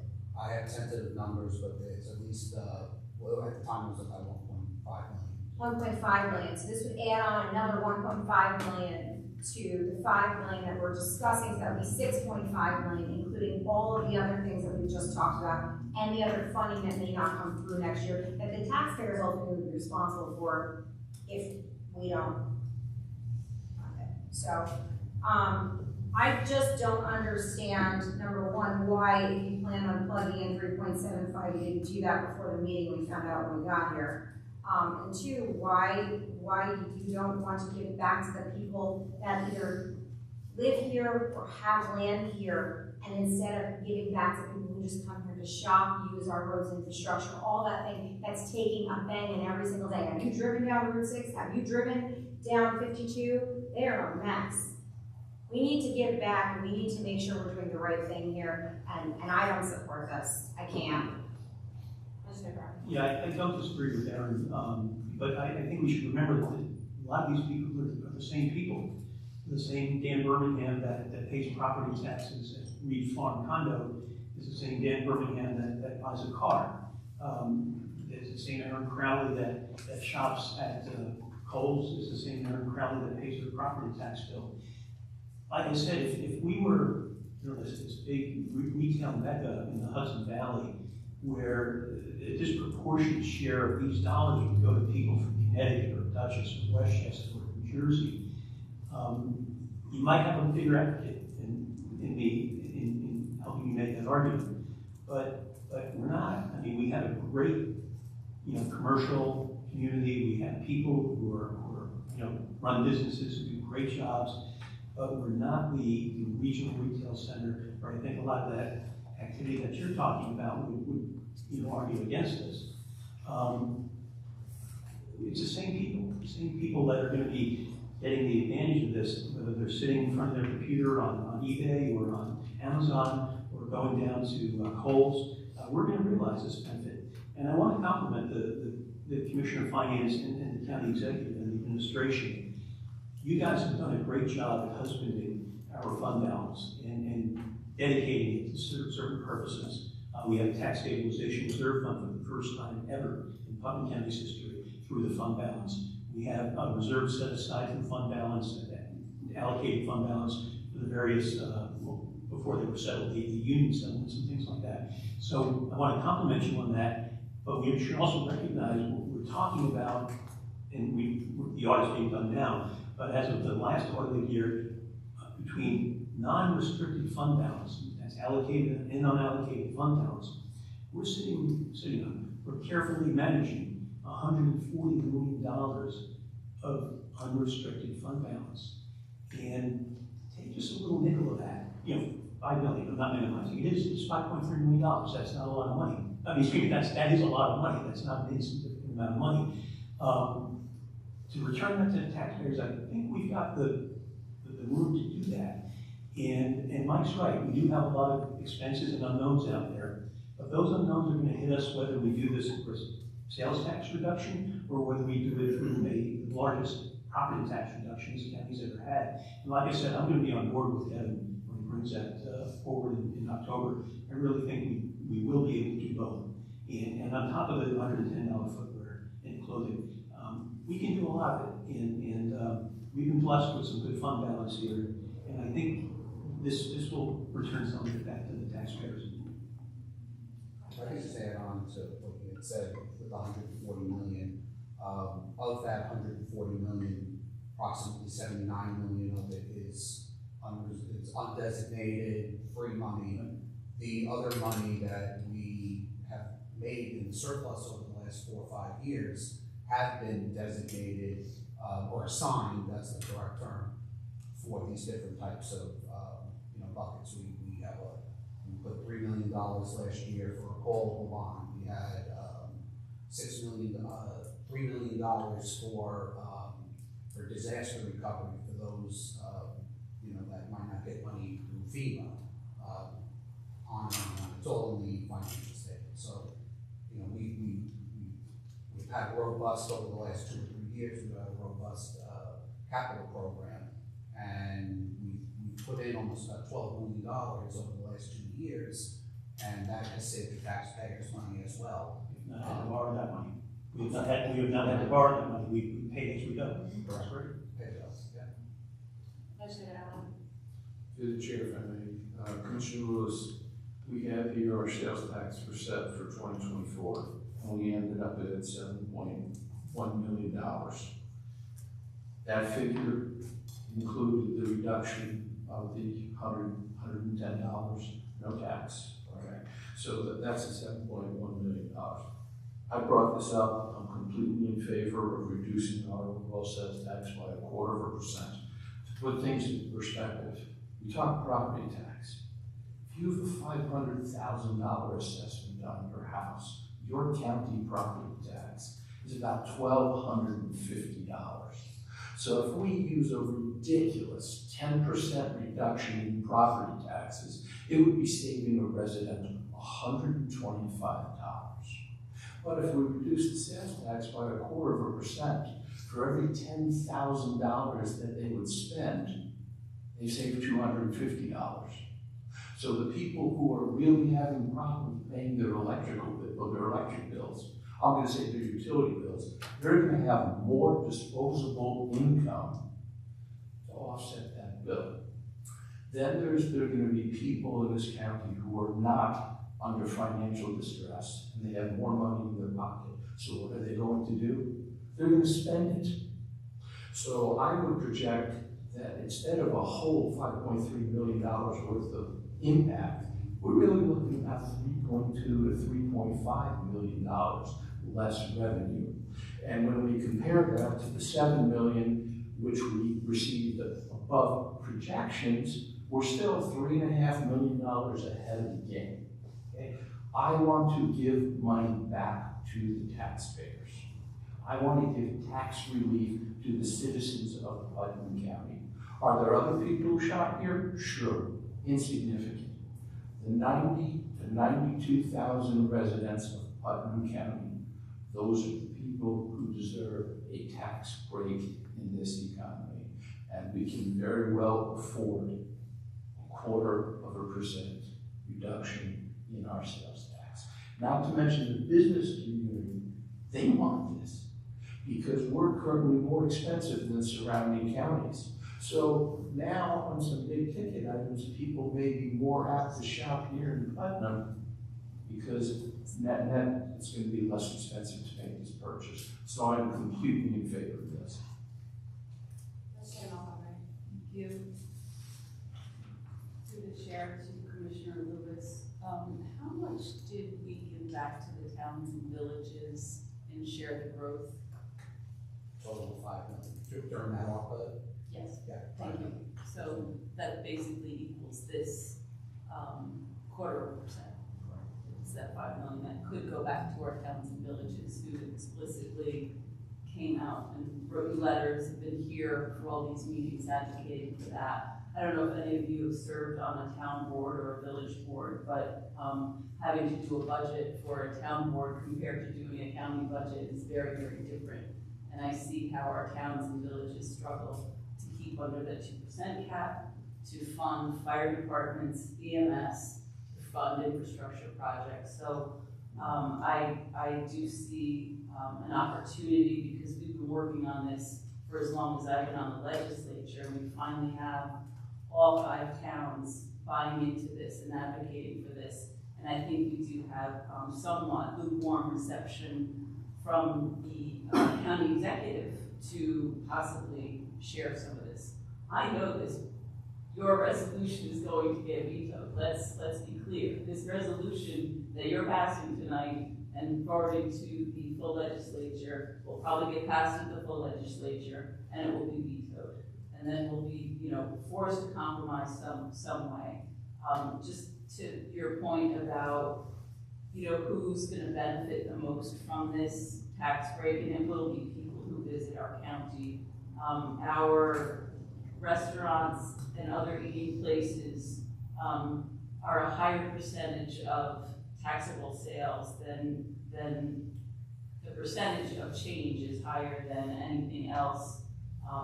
$149,432,011 in 2024. And just below that is, and that's, lots of people who visit here. That's certainly our own residents, but let's face it, in my town, it's a lot of tourists. Gas stations. I personally buy gas in Dutchess because it's cheaper. But gas stations here, people passing through have to stop and buy gas. 2024, that figure was, for taxable sales, was 137 million, 288,000. That's 29% higher in change than automobile dealers, electronic shopping and mail orders. So we're basically going to be giving this back to, non-residents. We're helping them spend money here. So I just, our counties depend on this revenue to fund public safety, fire, EMS, the sheriff. It funds infrastructure, roads, bridges, and community services. And we're in really, really uncertain times right now. So we generated, how much from the 1%, 22 million we generate from the 1%? That's it. What did we generate from the 1% in 2024? I heard a figure, if we lost the 1% completely, it would be 22 million. So if we, let's talk 22 million and what that funds and all those things I just mentioned. If that 1% sales tax is not extended, the property taxes, I think most likely will rise and services will be reduced. If you oppose this for tax relief, but without it, local governments are going to face budget shortfalls, as we will, and the hope to give it to our local town boards and villages. And could you just tell me what were some of those projects that our towns and villages funded with that $5 million? If I remember, it was a lot of water infrastructure project, restoring a camp, you know, things that the county doesn't provide. Certainly for Putnam Valley and Phillipstown, things that the county doesn't provide, because I had to start a behavioral rehab center because the county wasn't providing rehab services or any addiction services over on my side of the county. So our town budget had to fund services that I first was opposed to because I said that's a county responsibility. This was when I was on the town board, but the county continued to not provide services over there. So we made it up ourselves, and we often in our towns and villages have to do that and make it up ourselves. So I'm hoping that someone on this committee will amend this resolution to reflect extending the 1%. Thank you, gentlemen. I've mentioned this before, and I have to mention it. Many of you in this legislature want to basically not extend this 1% sales tax. We started out with 1%, now we're down to 0.75%. I agree, we should cut taxes. We have cut taxes. We have figured out we have to figure out the best way to do this. This legislative body has cut taxes on clothing and footwear under $110. Whether you buy it in a store or whether you shop online. It went into effect March 1st, 2024, and it will continue until March 1st, 2026. At the last audit committee meeting, Commissioner Lewis stated that we saved but the residents saved $1.5 million for tax deduction. That was last month, and this month, it's even increased. That's a great thing for the residents of Putnam County. This was really the first meaningful sales tax that we've had in many years. Over the last 15 plus years, Putnam County has traditionally used sales taxes to lessen property taxes. Everyone I speak to in the county, Putnam Valley, the area that I represent, they say that their property taxes are too high. Sales taxes don't even come into the picture. No one ever has mentioned to me, except for this meeting, sales taxes are too high. Property taxes are too high. Property taxes are paid for by property owners. Sales taxes are paid for by non-residents and residents who come into the county to shop. Out of every dollar of property taxes, schools taxes make up the largest share of taxes, which is approximately 70% of all of our taxes when it comes to property taxes. Putnam County government is 9% of the bill. In Putnam County, we pay some of the highest property taxes, not in the state, but in the country. Part of the reason Putnam County's property taxes are only 9% is we've done a great job spending less money and giving our communities and the services that we need throughout the county. School districts, on the other hand, their taxes are too high. They can do better with that. I don't want high taxes at all. I believe we pay too much in taxes, whether it's a fee, whether it's a levy, whether it's a toll, an assessment, a contribution, or congestion pricing that we're all dealing with now if you commute to New York City. We are paying too much to live in New York. And the residents of Putnam Valley, the area I represent, will agree with me. I want to thank the town board and our supervisor for coming in today, because they agree with what I'm saying. They want to lower property taxes and also share some of the services, the money to the towns. By not extending this full 1% today, we're jumping the gun. At the last board committee meeting, I asked the Commissioner of Finance a few questions. We have recently settled 4 union contracts. How much is that actually going to cost us next year, year after that? He couldn't give us an answer. Tonight he said it will cost $2 million. I asked him how much will Putnam County employees' health insurance be over the next few years. He knows what it is today, but he couldn't give us an answer next year, year after that. Information for you is the increase in premium from last year to this year was $878,337. Right there, that's $2 million plus $878,000. That's a lot of money. I asked them, how much will the Putnam County Employee Insurance Review Committee cost when they actually make a decision? There's no way he has that answer because they haven't made a decision yet. We have a legislator on this body who wants to cut the 30% down to 10% that the employees pay. I think it's a great idea, but that's going to cost money. Where's the money going to come from? The projected that the federal government is cutting, the states, which will go from the state down to the local municipalities. No one knows yet, but we all know it's coming. You hear it every day that the federal government is cutting funds. The projected shortfall for New York State is looking at $6.2 billion in the hole in 2027, and a $7.1 billion gap in 2028. If you don't think that the state is going to cut us when they don't have $7.1 billion, I don't know what you're thinking, Let's look at the real world here. There are a lot of unanswered questions here. I asked the commissioner last year, would this be irresponsible to cut anything on that 1%? What was his answer? Yes. I would prefer to lower property taxes for residents and give money back to the towns over lowering the sales tax. Like my colleague on the right mentioned, local towns need the finances for infrastructure and for other projects that they want to run in the county, in their towns. We all live somewhere in Putnam County, and we all know that the road has to be taken care of, the fire department has to be taken care of, the ambulance board has to be taken care of, a program has to be taken care of. I'm not talking about operating budgets, I'm talking about the things that they do not have money for. This money can go to take care of that.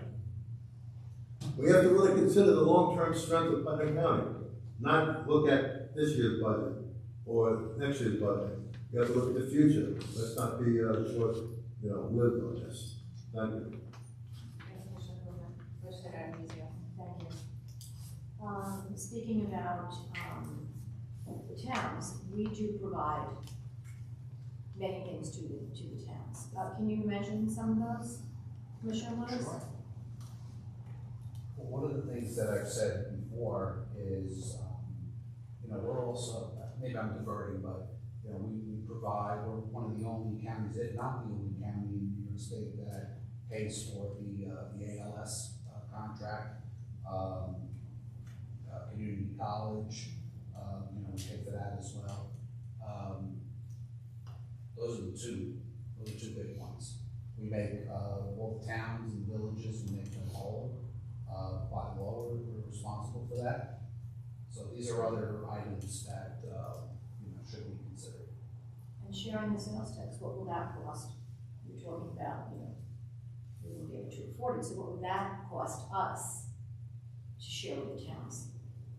Well, I mean, if you left it at the 1%, and then it would be up to the discretion of, to be a fixed amount. Just to be clear, we're discussing an increase of the sales tax, which is a separate issue from sharing any sales tax with municipalities. It's two separate issues. Correct. Just because whatever we pass as far as extending the sales tax to 1% or 0.75%, whatever we pass can or may not, as in the past we haven't, with quarter could not share sales tax with the town. So it's not this. It's a separate issue. Just to be clear on that. Tonight we're really only discussing the extension of the 1% or possibly less. Okay. So any other legislator hasn't spoken? Okay. Well, I'll wrap it in. Legislator Crowley. So as the master of coins, so to speak, in Putnam County, what is your take on all this? We deflect to you for every financial decision we make. We always ask you. So I want to know what you think, what you feel is best for our budget right now, and where it's going, and with all the changes that we've all discussed and brought to the forefront. I want to know how you, as somebody we've appointed to be in this position, as a body. No pressure. I wondered why you're laughing, because I'm being very serious about this. No, I really do. I take you very, You can take the fifth. I might pitch. I didn't ask you, Greg, I have before. And seriously, how do you feel about this? I'm very, Anxious? No, I'm not anxious, but I'm just trying to be cautious here and conservative. And I think that my job to tell you guys is, all of these factors that need to be considered. That's all I can say. I think that's a long limit. But I do want to say though, looking aside, that there are other ways that you could spend down this fund balance. You could pay off debt, you could share, towns and build. There's all other ways, but there are always going to be these mandated costs. Another thing, maybe you guys, you might have said this already, but keeping the tax levy, either flat and or lowering the tax levy, we could increase the property tax by 2% or lower. So over the last few years, because of inflation, it's always been at the 2%. And we have taken the position, the legislature has taken the position of keeping it flat, and what you end up doing is you give back to the taxpayers, because under that statute, you could raise the taxes up to 2% over the tax levy. So I think that's another way you could look at it as well. Over the last few years, by keeping it flat and or lowering it, we've given back to the taxpayers almost $6 million. Just to be clear, I want to just make the statement, give it back to the taxpayer, that's the taxpayer's money. So we're not giving it back in our county. Oh, gosh. Oh, and I just have one more question. And, the CHIPS funding, if we lose that too, I just wanted to cover that. If we lose that, how much are we in the hole for? Right now, I think it's approximately 1.5 million. So we'll bring that up to 7 and change, almost 8. Okay, so we're at a nice round number. That's just a few things that we're looking at.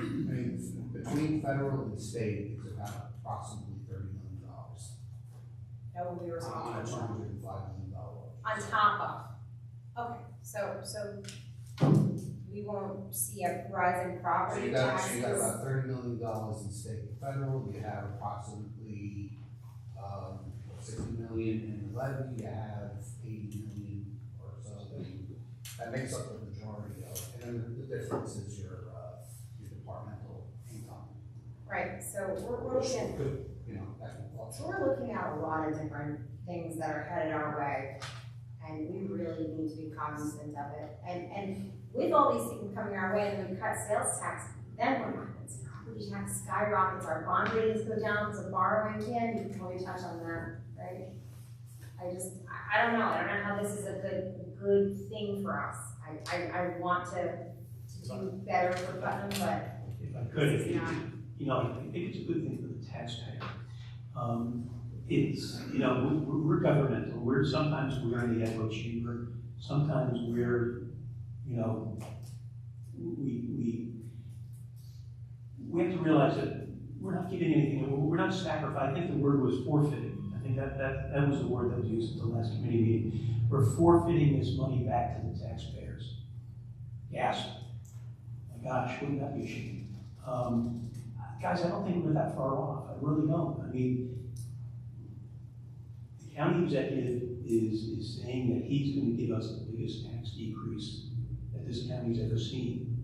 And I'm all on board. I'm all in on that. I'm all for the above. I think we can do both. All those problems that Mike's talking about, and you're right to worry about those, Mike. You stay up at night, I'm sure, worrying about that.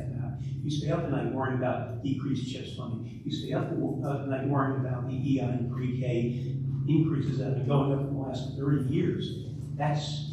We get that, and we thank you for that, because that's toil and that mental anguish. I do know you, Bill Crum, too, went through the same thing.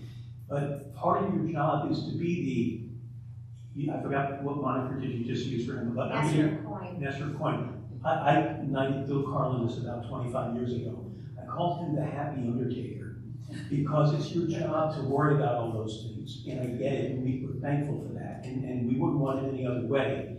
But you are the chief fiscal officer of the county, but we're the chief financial board of this county.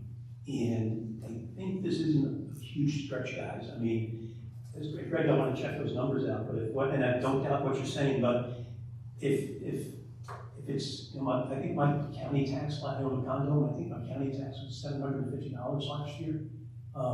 Even at a 10% decrease in county, and out of this world, 10% decrease in my county taxes, that's $70. I gotta believe I'm gonna be spending more than 0.25 on sales taxes. And in fact, this year I did, I bought a car, and of course I don't do that every year. But guys, I don't think we're that far off. I think the administration, in the encouraging words I heard from the state of the county address, and I think we can do both, and keep the under $10 sales tax for clothing and footwear. I think the taxpayers will appreciate it. So I've spoken long enough, I'm going to sit. Mr. Eller? Because we have the sales tax report here, the total generated sales tax in 2024 was $85,261,000, almost $262,000. Legislator Montgomery said that we generated $280 million. So I think her numbers might be for the state, not for Putnam County. So the contributions have to be a lot less. I don't know where I said that. You said 137 million and 149 million in sales tax, but the total That's report here. taxable sales, and I said Oh, taxable. so let's be accurate as opposed to taxable sales I said versus the taxable total sales, and I sales gave you a tax percentage revenue. of what it was. I don't for. believe in the chicken little sky is falling here. What I can tell you is I have a significant number of constituents who live in Carmel Water District 2. And the taxes on Carmel Water District 2 are almost 3/4 of what the county tax is. So every one of those taxpayers will benefit by a sales tax reduction. We just established that our sales tax for, I'm going to say most people here in the county, it's under $1,000. So 10% up or 10% down, it's $100. We have a 2% tax cap, so there's no way that property taxes can skyrocket. This is a philosophical question. I feel that taxpayers of Putnam County can get more of the savings by a 0.25% reduction in our sales tax than we can by dealing with property tax. And Dan, by the way, I agree with you. I would also like to reduce the property tax. I don't see it as mutually exclusive, but I see this as generating real money into the pockets of our taxpayers. And that's why I'm for this.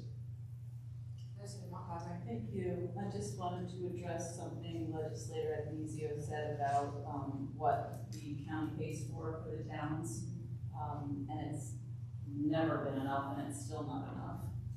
But also I'd like to point out, in contrast to that, we are one of the only counties that doesn't share sales tax with their towns and villages. Counties in New York State that have cut or struggled with the 1% sales tax extension have faced a lot of financial difficulties. Warren County has been considering increasing its sales tax from 7% to 8% to address budget shortfalls. Without the increase, the county would face significant deficits, requiring cutting services like public works, road maintenance, and plowing. The county already had to ask departments to cut 5% of their budget. And with rising state mandated costs like Medicaid and social services, they are struggling to close the gap without additional revenue sources. It's interesting to me that the last time we addressed this, the county legislators here, who were here 3 years ago, fought to the death to extend this 1% because we could not in the county do without it. You know, I recall Legislator Youngke saying things are much different now than they were 3 years ago when he supported the 1% extension.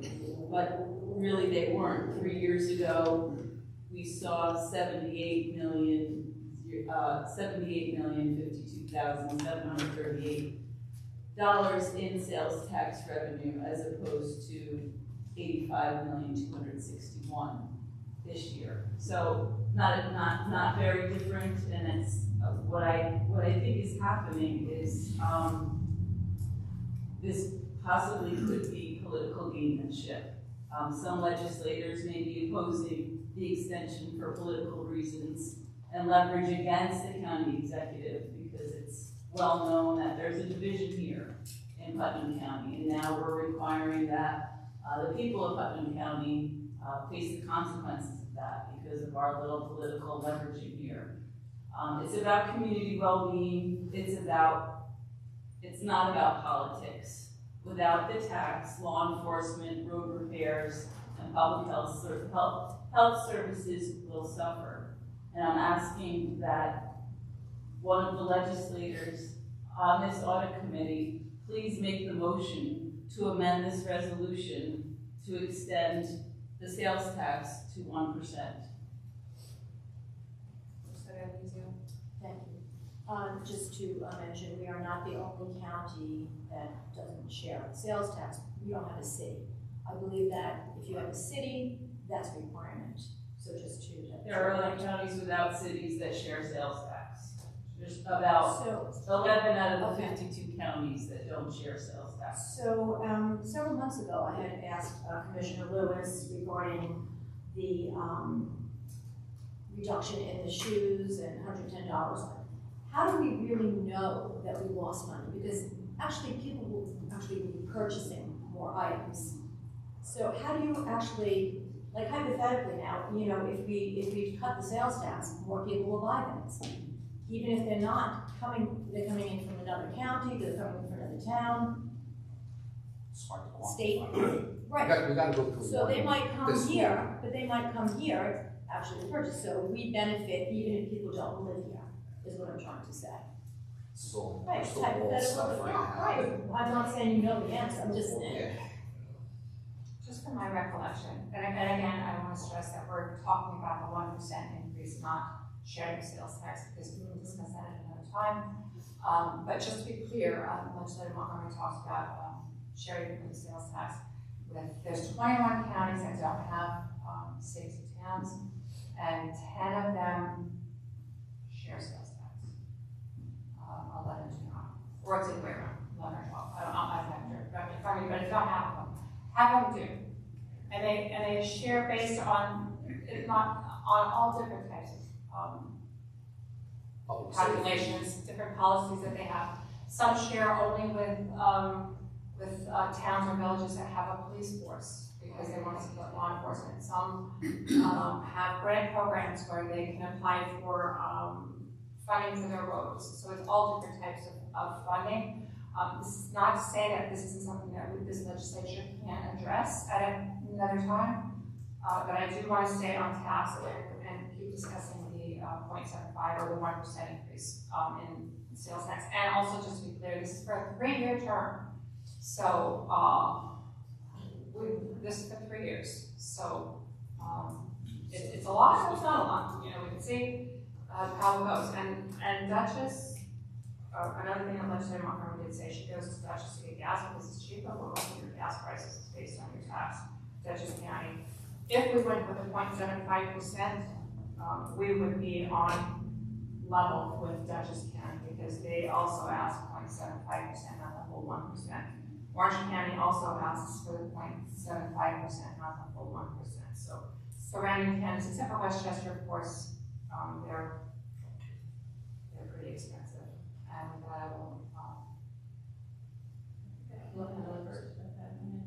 know, but somebody else, we'll come back to this one. Everybody else has had a chance to talk. Legislator Rubin had his hand up. I don't think he had his hand up before me, did you? Legislator Montgomery. It's funny, you guys had a a casual debate back and forth, and we're following up, we're following this like nice deliberation, openly. Trying my best to go. And Everybody then gets a chance against to talk. Montgomery speaks, Robert's rules have to be Wait for enforced. everybody to have a chance Very to talk. sweet. I don't even know what I was going to say. It's just, it's, so Somebody else you've wants had every town, well, they couldn't come, actually, every town couldn't come, to speak on this because we changed the meeting last time. And we got letters from those towns saying, you know, you changed the meeting and I can't come because, you know, we have our town meetings. And we have, you know, Putnam Valley here again. I know we've heard and received letters from every single town in Putnam County. Over the years, we've had people from the Chambers of Commerce stand before us. We've had the public stand before us, asking for sharing sales tax. If we don't extend the sales tax to 1%, it's very unlikely that we will be able to share with our towns who have asked you. So we're not listening, you're not listening to the people of Putnam by enacting this tonight. You're not listening, you haven't listened in 6 years. Thank you. If we pass this, the format it is right now, we have to keep this for 3 years. There's a lot of uncertainties out there. You just mentioned before that 1.5 million ships might disappear. The commissioner said we have 4 unions, that's gonna cost $2 million next year. $900,000 for premium increase last year. What is it gonna be this year? $1 million? $1.5 million? What's that gonna be over the next 3 years? That's $4.5 million right there. Say $5 million, where's that money gonna come from? Putnam County employee review of health insurance. That's not gonna be $5, that's gonna be $1 million plus. If we do all this, what are we gonna do? What are we gonna cut? We're gonna have to increase property taxes? What are we gonna do? Before we make this move, think through this process, because I'm out of here in 2 years, a year and a half. It's not gonna be my decision to make in 2 years or 3 years to increase property taxes. It's gonna be some of you guys. So please, think through this process, pass the 1% and move forward.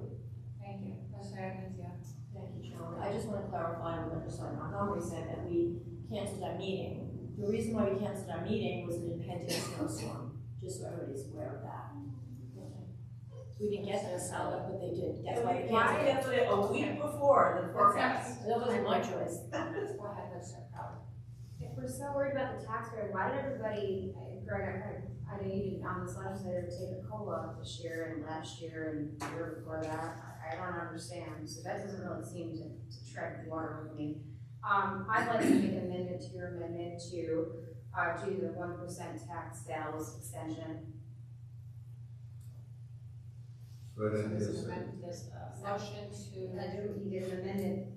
Sure, there was a motion to amend, and I didn't amend, and I'm comfortable with that. On that, she didn't call for a second, yeah. Is there a second? Excuse me, I don't know if you take the comments from the audience. We will. We're gonna, before we take a vote, we will, absolutely, yes. I think it's a really good point, I think, Legislator Burton. Well, I'm not hearing a second, but. No, there wasn't a second, I didn't expect one. It's very disappointing that we're We have a discussion on that? One point I do want to say, even though the ask here is for 3 years, it's just a more technical point. Generally, they only give us a 2-year window where we have to keep coming back. So we do typically ask for a 3-year period for this, and we're doing that tonight. But as in years past, they generally only give us, meaning the state legislature generally only gives us a 2-year window. So to the extent that affects anybody's vote, I just want to be clear. And I don't know what it's going to be this year. Maybe they will give us 3 years, but that hasn't been history. And I would like to hear from the public. So I think the legislature has had a really good chance to discuss this. I would like to hear from the public, and if you would please come up to the podium, state your name and town you're from, and make your comments. I have one from step 4 and then we talk about it. Thank you. There's a sign-in sheet too, I'll leave that for you. Go ahead and make your comments. Sign it. Thank you.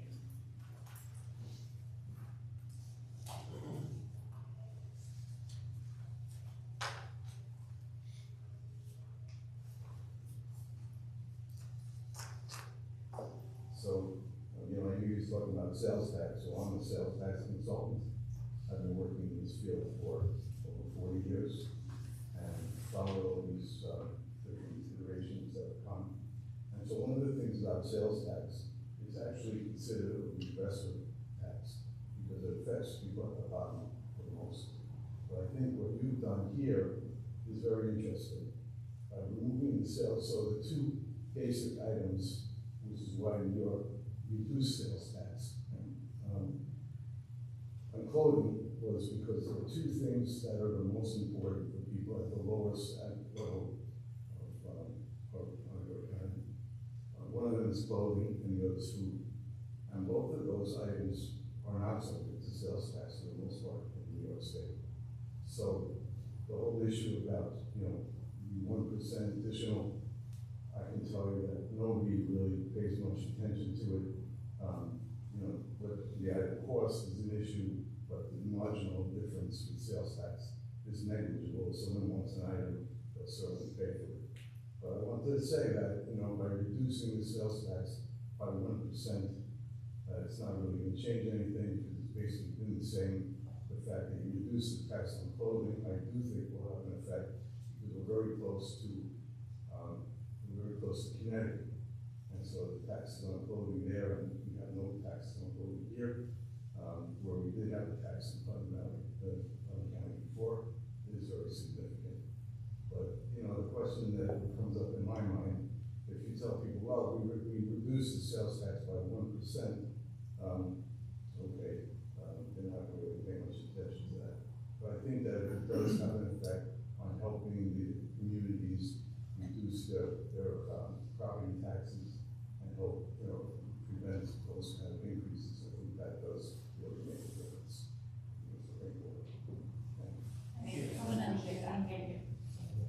Anyone else? Jackie Nabi? No introduction. Yes, state your name and the town you represent. Hi everyone, I'm Jackie Nabi from the town of Putnam Valley. Thank you for having me. So I'm kind of confused because I thought the last time we were here, we were keeping it at the 4%. And with all due respect, I think the fact that you're thinking that 5.3 million, I know it is a lot, but that 5.3 million that went to all these towns and villages made a huge difference in our taxes. Well, that's where the real savings is. The counties, your 5.3 may not mean much in the sense of bringing it down by a quarter, but if you really want to save the taxpayers, you relieve it at that 1%. Don't drop it that 0.25%, because by you doing that, and all these unknowns that are coming to us from federally and from the state, that 0.25%, that 5.3 million will save the county and save the taxpayers. I know you're saying you want to lower the tax burden on your property taxes, but the real burden on the taxpayers does come from the town. Because all this infrastructure, we can't keep hitting the same taxpayers with this revenue. You guys have another source of revenue other than your taxpayers, and you're just blowing it away. Like, oh, we don't need that 5.3 million. That $1 on that $100 worth of sales means nothing. But you know what makes a difference? That $1 million that was given back to the towns made a huge difference. That's where the true savings is. I appreciate everything you guys do. I truly do. But that 0.25% makes a huge difference on what you're really spending your money on. The commissioner here, who by the way is fantastic, so thank you for being here. The money that you have, we don't know what's going to happen with the education department. It could be what they're doing in the South, and you're familiar with Florida. The South puts the education onto the county. God forbid that happens. You guys have that. You guys don't have it now because you just gave away $5.3 million.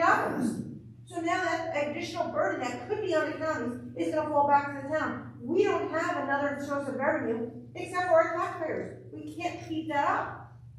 All this stuff you were talking about, the elections, the community colleges. That 5.3 helps fund these for our towns. You're taking away this extra money that you have that funds towns. We can't afford this. My town can't afford an additional burden, and I appreciate all that the county does for our town. For my town, the town of Putnam. And I know Nick Durante was here before, and he says the same thing, that we can't afford for the legislators to remove that 0.25%. And as you all know, you all did receive that letter now. All of us, all the village mayors, all the town supervisors have never agreed on everything. We are from different parties, we're from different towns, some are all about tourism, some have nothing but hiking trips. We all agree that we want to keep hoping that you guys will listen to us. We deal with taxpayers every single day. You guys do too, but we deal with them more. And we see that the true burden is property taxes, but we can't help them if we're putting it on them. We're putting the tax burden on them with the property taxes because we have no other revenue source. You having that 4% and then hopefully discussing later, giving anything back to the town is huge. I'm asking you, please don't lower that. Please don't take away that option from the towns of the possibility of sharing. Even if it comes back to doing it in a grant style that was discussed with the county executive, you dropping it just takes away that whole notion of helping us small towns help our residents. So I'm asking you, please do not drop it. Thank you very much.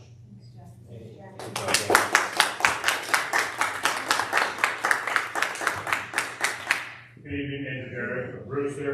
Sign in, please. Oh, yep.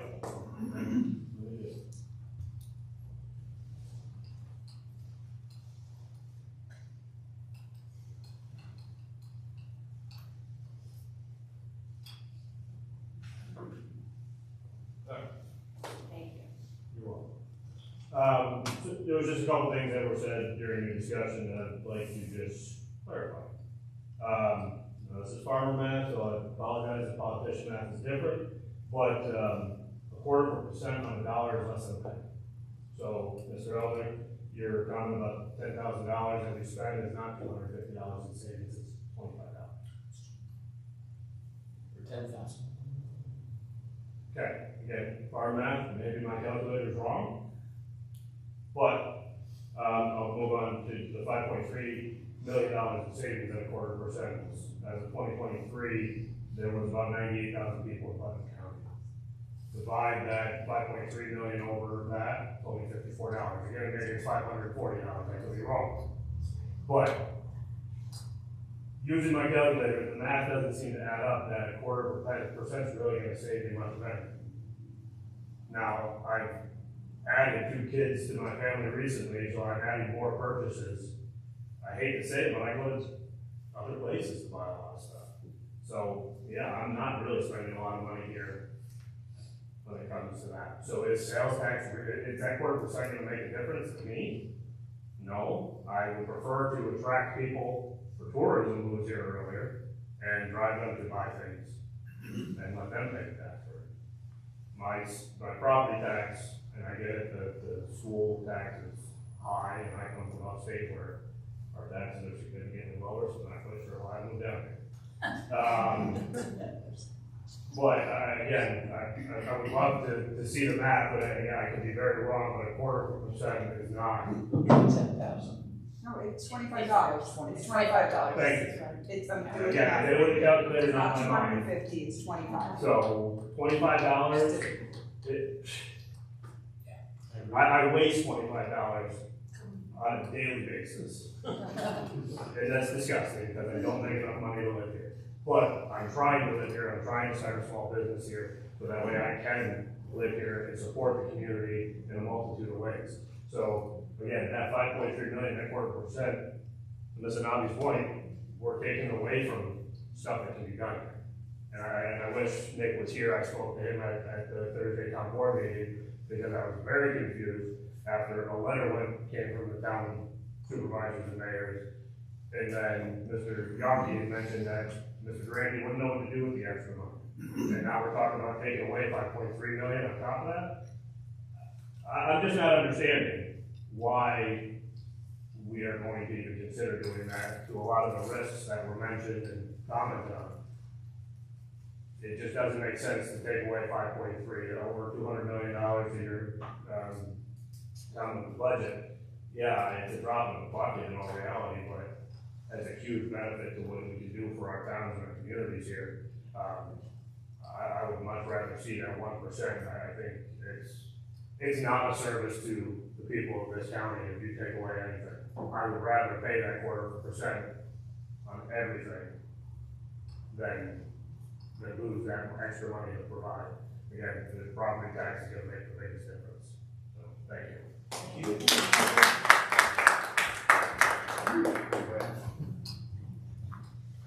Signing first.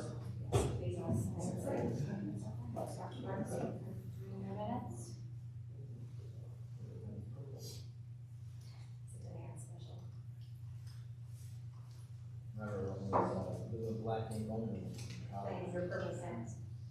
I like it, I'm not criticizing, it's perfect, great.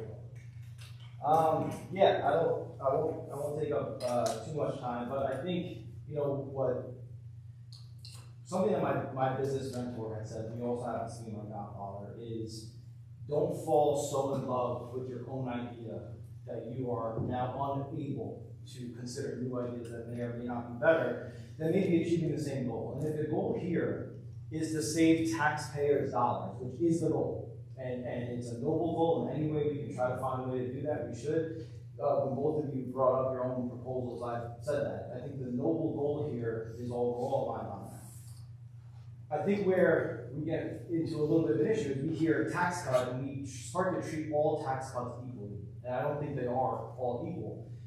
In this case, and we'll use the math that I'm now gonna trust is That is the correct math. Somewhere between, but as to the 5.3 million and the number of residents here in Putnam County, we're talking somewhere between $55 to $65, you know, per taxpayer. And the reality is that number is actually probably significantly lower because that doesn't take into account all the non-residents that come in, which would also significantly lower that burden. So in reality, we're talking somewhere between $40 to $50 in annual savings for a taxpayer. I'm about to go spend that when I pick up dinner for my kids on the way home. There's my tax savings. We talked about, you know, purchasing new cars, and those things are correct. You mentioned it's not an annual purchase, and I don't know anybody buying new cars in this economy. No one's buying new cars, right? We are struggling on a day-to-day basis to just get the basic necessities for what we need to do. Yes, cutting the sales tax, cutting any tax is a good thing. I'm all for figuring out ways to lower the property taxes. Supervisor Anabi brought up a great point. That burden falls a lot on the towns. It really falls on school taxes. We talk to our neighbors, right? We know the first thing you talk about, they say school taxes. We live in Carmel Center School District. Legislature and I know that is a huge issue, right? School taxes and what that particular school district may or may not be doing with them. So those are the things that we need to be focusing our time on. I don't love this idea because, as Legislator Putnam pointed out, this is now going to be a 3 or 2 year period, and we're now stuck with that. And what really frustrates me is when this conversation came up back in February, I believe, the conversation when it first started about redistributing those funds to the towns, and I'm not going to spend time on that issue, I would say it was the first talking point. Legislator Birmingham graciously recused himself from that conversation. But the conversation from everybody else, minus Legislator Allen, if he wasn't heard, I think I'll put this on you. The conversation was really about the inability of the county to maybe afford such a step to be able to redistribute them, talk about all the things. Then Legislator Birmingham came back in the room, put a very similar proposal to what we're talking about tonight on the table, and then it was all about how much money we do have and why we can afford to cut the sales tax. And I think that's where it gets a little fuzzy, is what are we really trying to do? We could use an example of sales tax redistribution to the towns as a way of what's actually probably going to end up being a bigger tax cut than this tax cut. So, going back to that point of not falling so in love with your own idea, you can't be open to others. If the goal is to reduce the sales tax or to reduce the tax burden, however we can, on the taxpayer, we should be open to these other ideas that are actually going to provide a much significant tax cut in effect, in function, than reducing the sales tax by just 0.25% would. And that's what I would love for you all to consider. Legislator Elmer and I both live in Carmel. We both live in Carmel Water District 2. We are both intimately familiar with that issue. That issue almost cost those taxpayers, myself included, an extra $944 a year annually. The $53 that I would save on the 0.25%, that leaves me with about $900 still. When some of this money, and hopefully the town of Trumbull this time actually finds other grant funding sources for whatever new proposal they come up with, the hope is that this money, it shouldn't have been redistributed. It could have further eased that tax burden in a much more significant way. And I don't live in Putnam Valley, but my in-laws do, and they have the same issues. Peekskill Hollow Road, that was a major issue. The county took care of it after a while, but the reality is these are all the major infrastructure projects that we deal with on a day-to-day basis. Not one person in my lifetime, myself included, has ever gone, oh man, I'm not going to Putnam County today because that sales tax is crazy. Or I'm not going to the city today because their sales tax is crazy. No, I don't go to the city because I don't want to get lit on fire on the subway. Not because I'm worried about the sales tax. People aren't coming here, or not coming here because of the sales tax issue. It's not felt, it's not cared about, and as we just discussed by looking at the math, cutting it by 0.25% is not even significant. So if the goal is to help the taxpayers, there are better ways to do it, and if we ever get around to that discussion, I would advocate for redistributing those funds to the towns and villages. Thank you. Anyone else? Ms. Welcome. State your name, sign in, please, state your name and tenure. Yeah, it's Clinton Brooks. And here from Buffalo.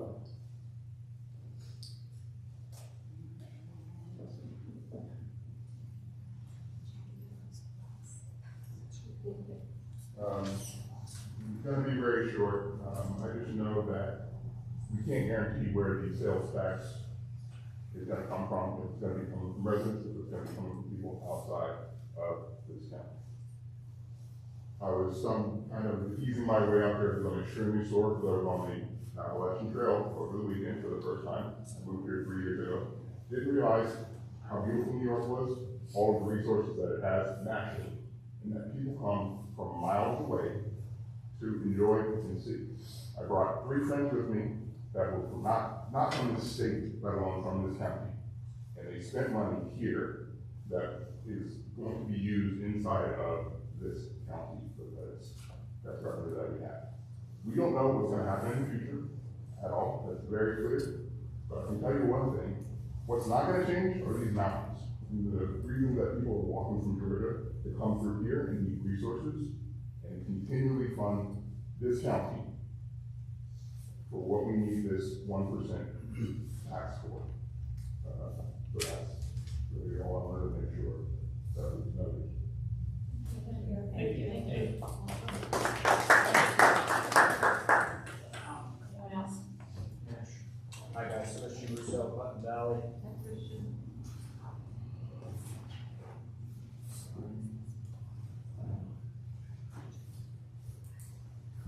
I just want to echo some of the concerns that we did hear from our legislators.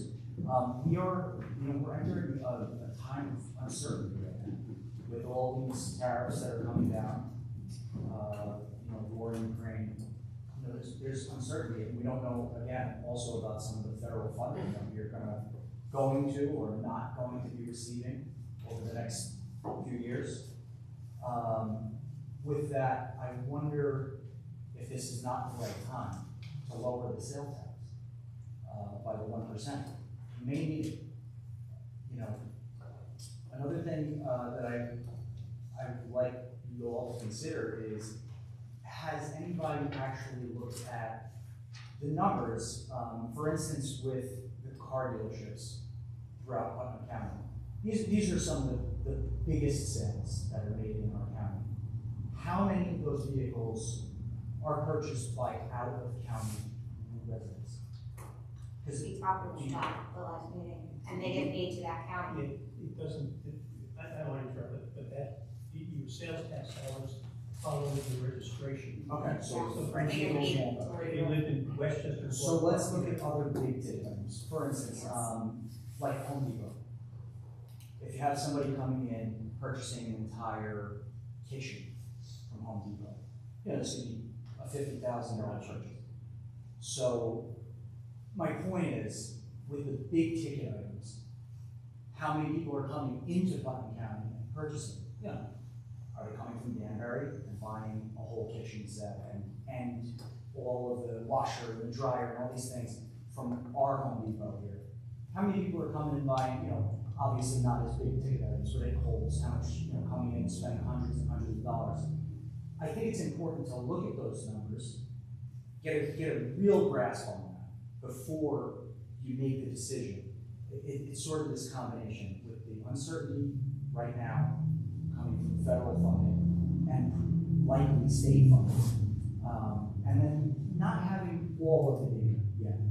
You know, do we lower this now, or do we wait? We can revisit it in a couple of years when we have a better grasp on what's going to be happening with our federal funding. And again, on top of that, as you all know, I spoke at the last meeting. I would really hope that you'll consider sharing some of this tax revenue to the towns.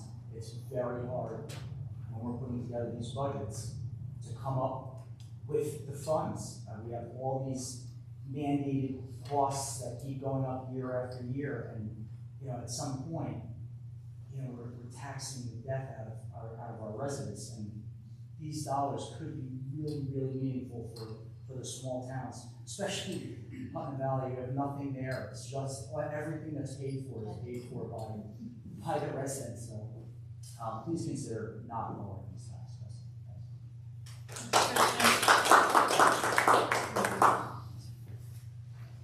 Anyone else need to comment? Okay, so we have discussed this. I have a comment. Is there- Thank you. I just, we keep talking about uncertainty. Most of the time you cut taxes when you have an alternative revenue source. We all know that all of our revenue sources are on the chopping block. We don't know where revenue is going to come from. So you guys claim that cutting this tax is the fiscally responsible thing to do. I really just hope you take a look at it. And again, just before we end tonight, I wish one of you would make another motion to amend this. Because cutting this without an alternative revenue source is completely reckless.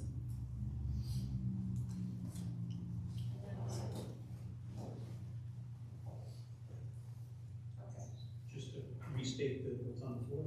Yes, please. Yeah, the resolution that you have before us, the committee that is to approval of Putnam County's request for the county sales tax rate to be established at a rate of 3.75% for the period from December 1, 2025 to November 30th, 2028. That's the title of the resolutions. We have the body of the language before us. Again, we're asking for 3 years. We might not get it. That's what we have before us. Okay, so we had a motion and we had a second.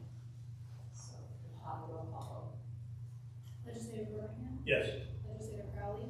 No. Presidency? vote. Yes.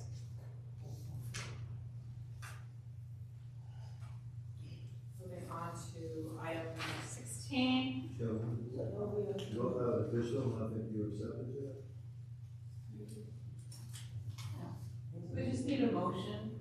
If someone could make a motion, I proposed a resolution establishing a sales tax revenue sharing mechanism between Putnam County and the towns and villages within the county, saying that Putnam County recognizes the importance of supporting its towns and villages to promote economic stability and enhance local services. The county collects sales tax revenue pursuant to New York State tax law and retains these revenues to fund county operations.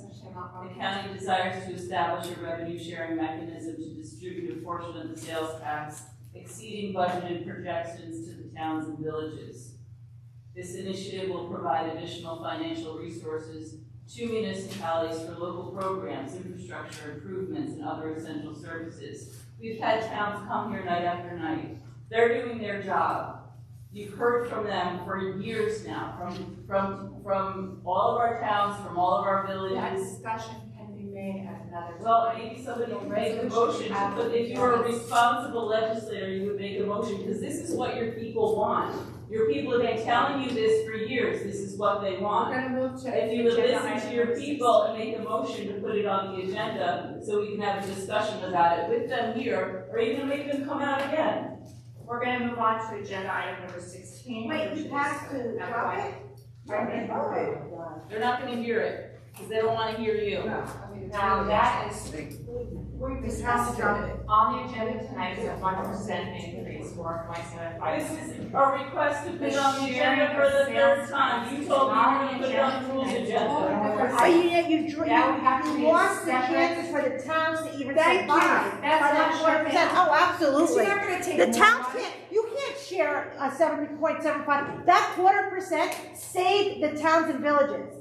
The towns and villages are now gonna suffer because of a political move, because I don't know what your agenda is, but this was wrong. Wrong. 100%. 100% wrong. What you guys did. Our town, my town of 11,000 people was surviving on that revenue.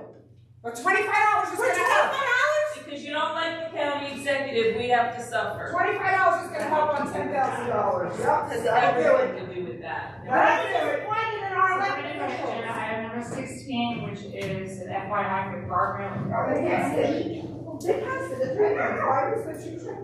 Ridiculous. That is a confidential item for your review.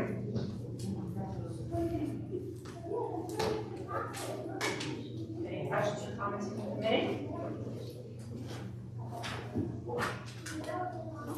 Moving on to number 17, other business. I'd like to make a motion for other business for the Commissioner of Personnel to update us on some contracts negotiations. May I have a second? I'll second it, but Paul, will this be an executive session item? I would request that, yeah. This is for, it's for a contract, we don't have any additional, we have the, Actually, Paul, could you help us clarify the reason for executive session? Commissioner of Personnel is wanting to discuss an executive session, contract agreements. If you'd like to expand on that before we. Yeah, we just need a reason. Yes, yeah, we have a proposal relative to a modification to one of the agreements, and we've kind of negotiated that, but I wanted to take this opportunity to give a very quick update, hand out an analysis of it, and give you a little bit of background to it. So I'll make a motion to go into executive session. We have to accept other business Oh, first. yes, okay. So I need a motion to accept other business. All in favor? Aye. And I'll make a motion to go into executive session to discuss contractual. I'll make, I'll second it after. Okay. You can vote no if you like. Well, I have to see what, I may have to, Oh, I see. I see. have to, yeah, I may have to, recuse myself, that's what I'm I saying, see. so. Obviously, we're going to agree. Okay, so I don't have to recuse myself, Yeah. that's So all I was getting I'll at. go into executive session. Aye. Aye. Thank you.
favor?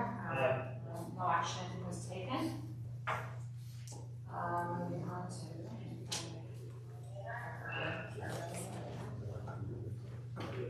Okay, number 17 is good business, we don't have any further business.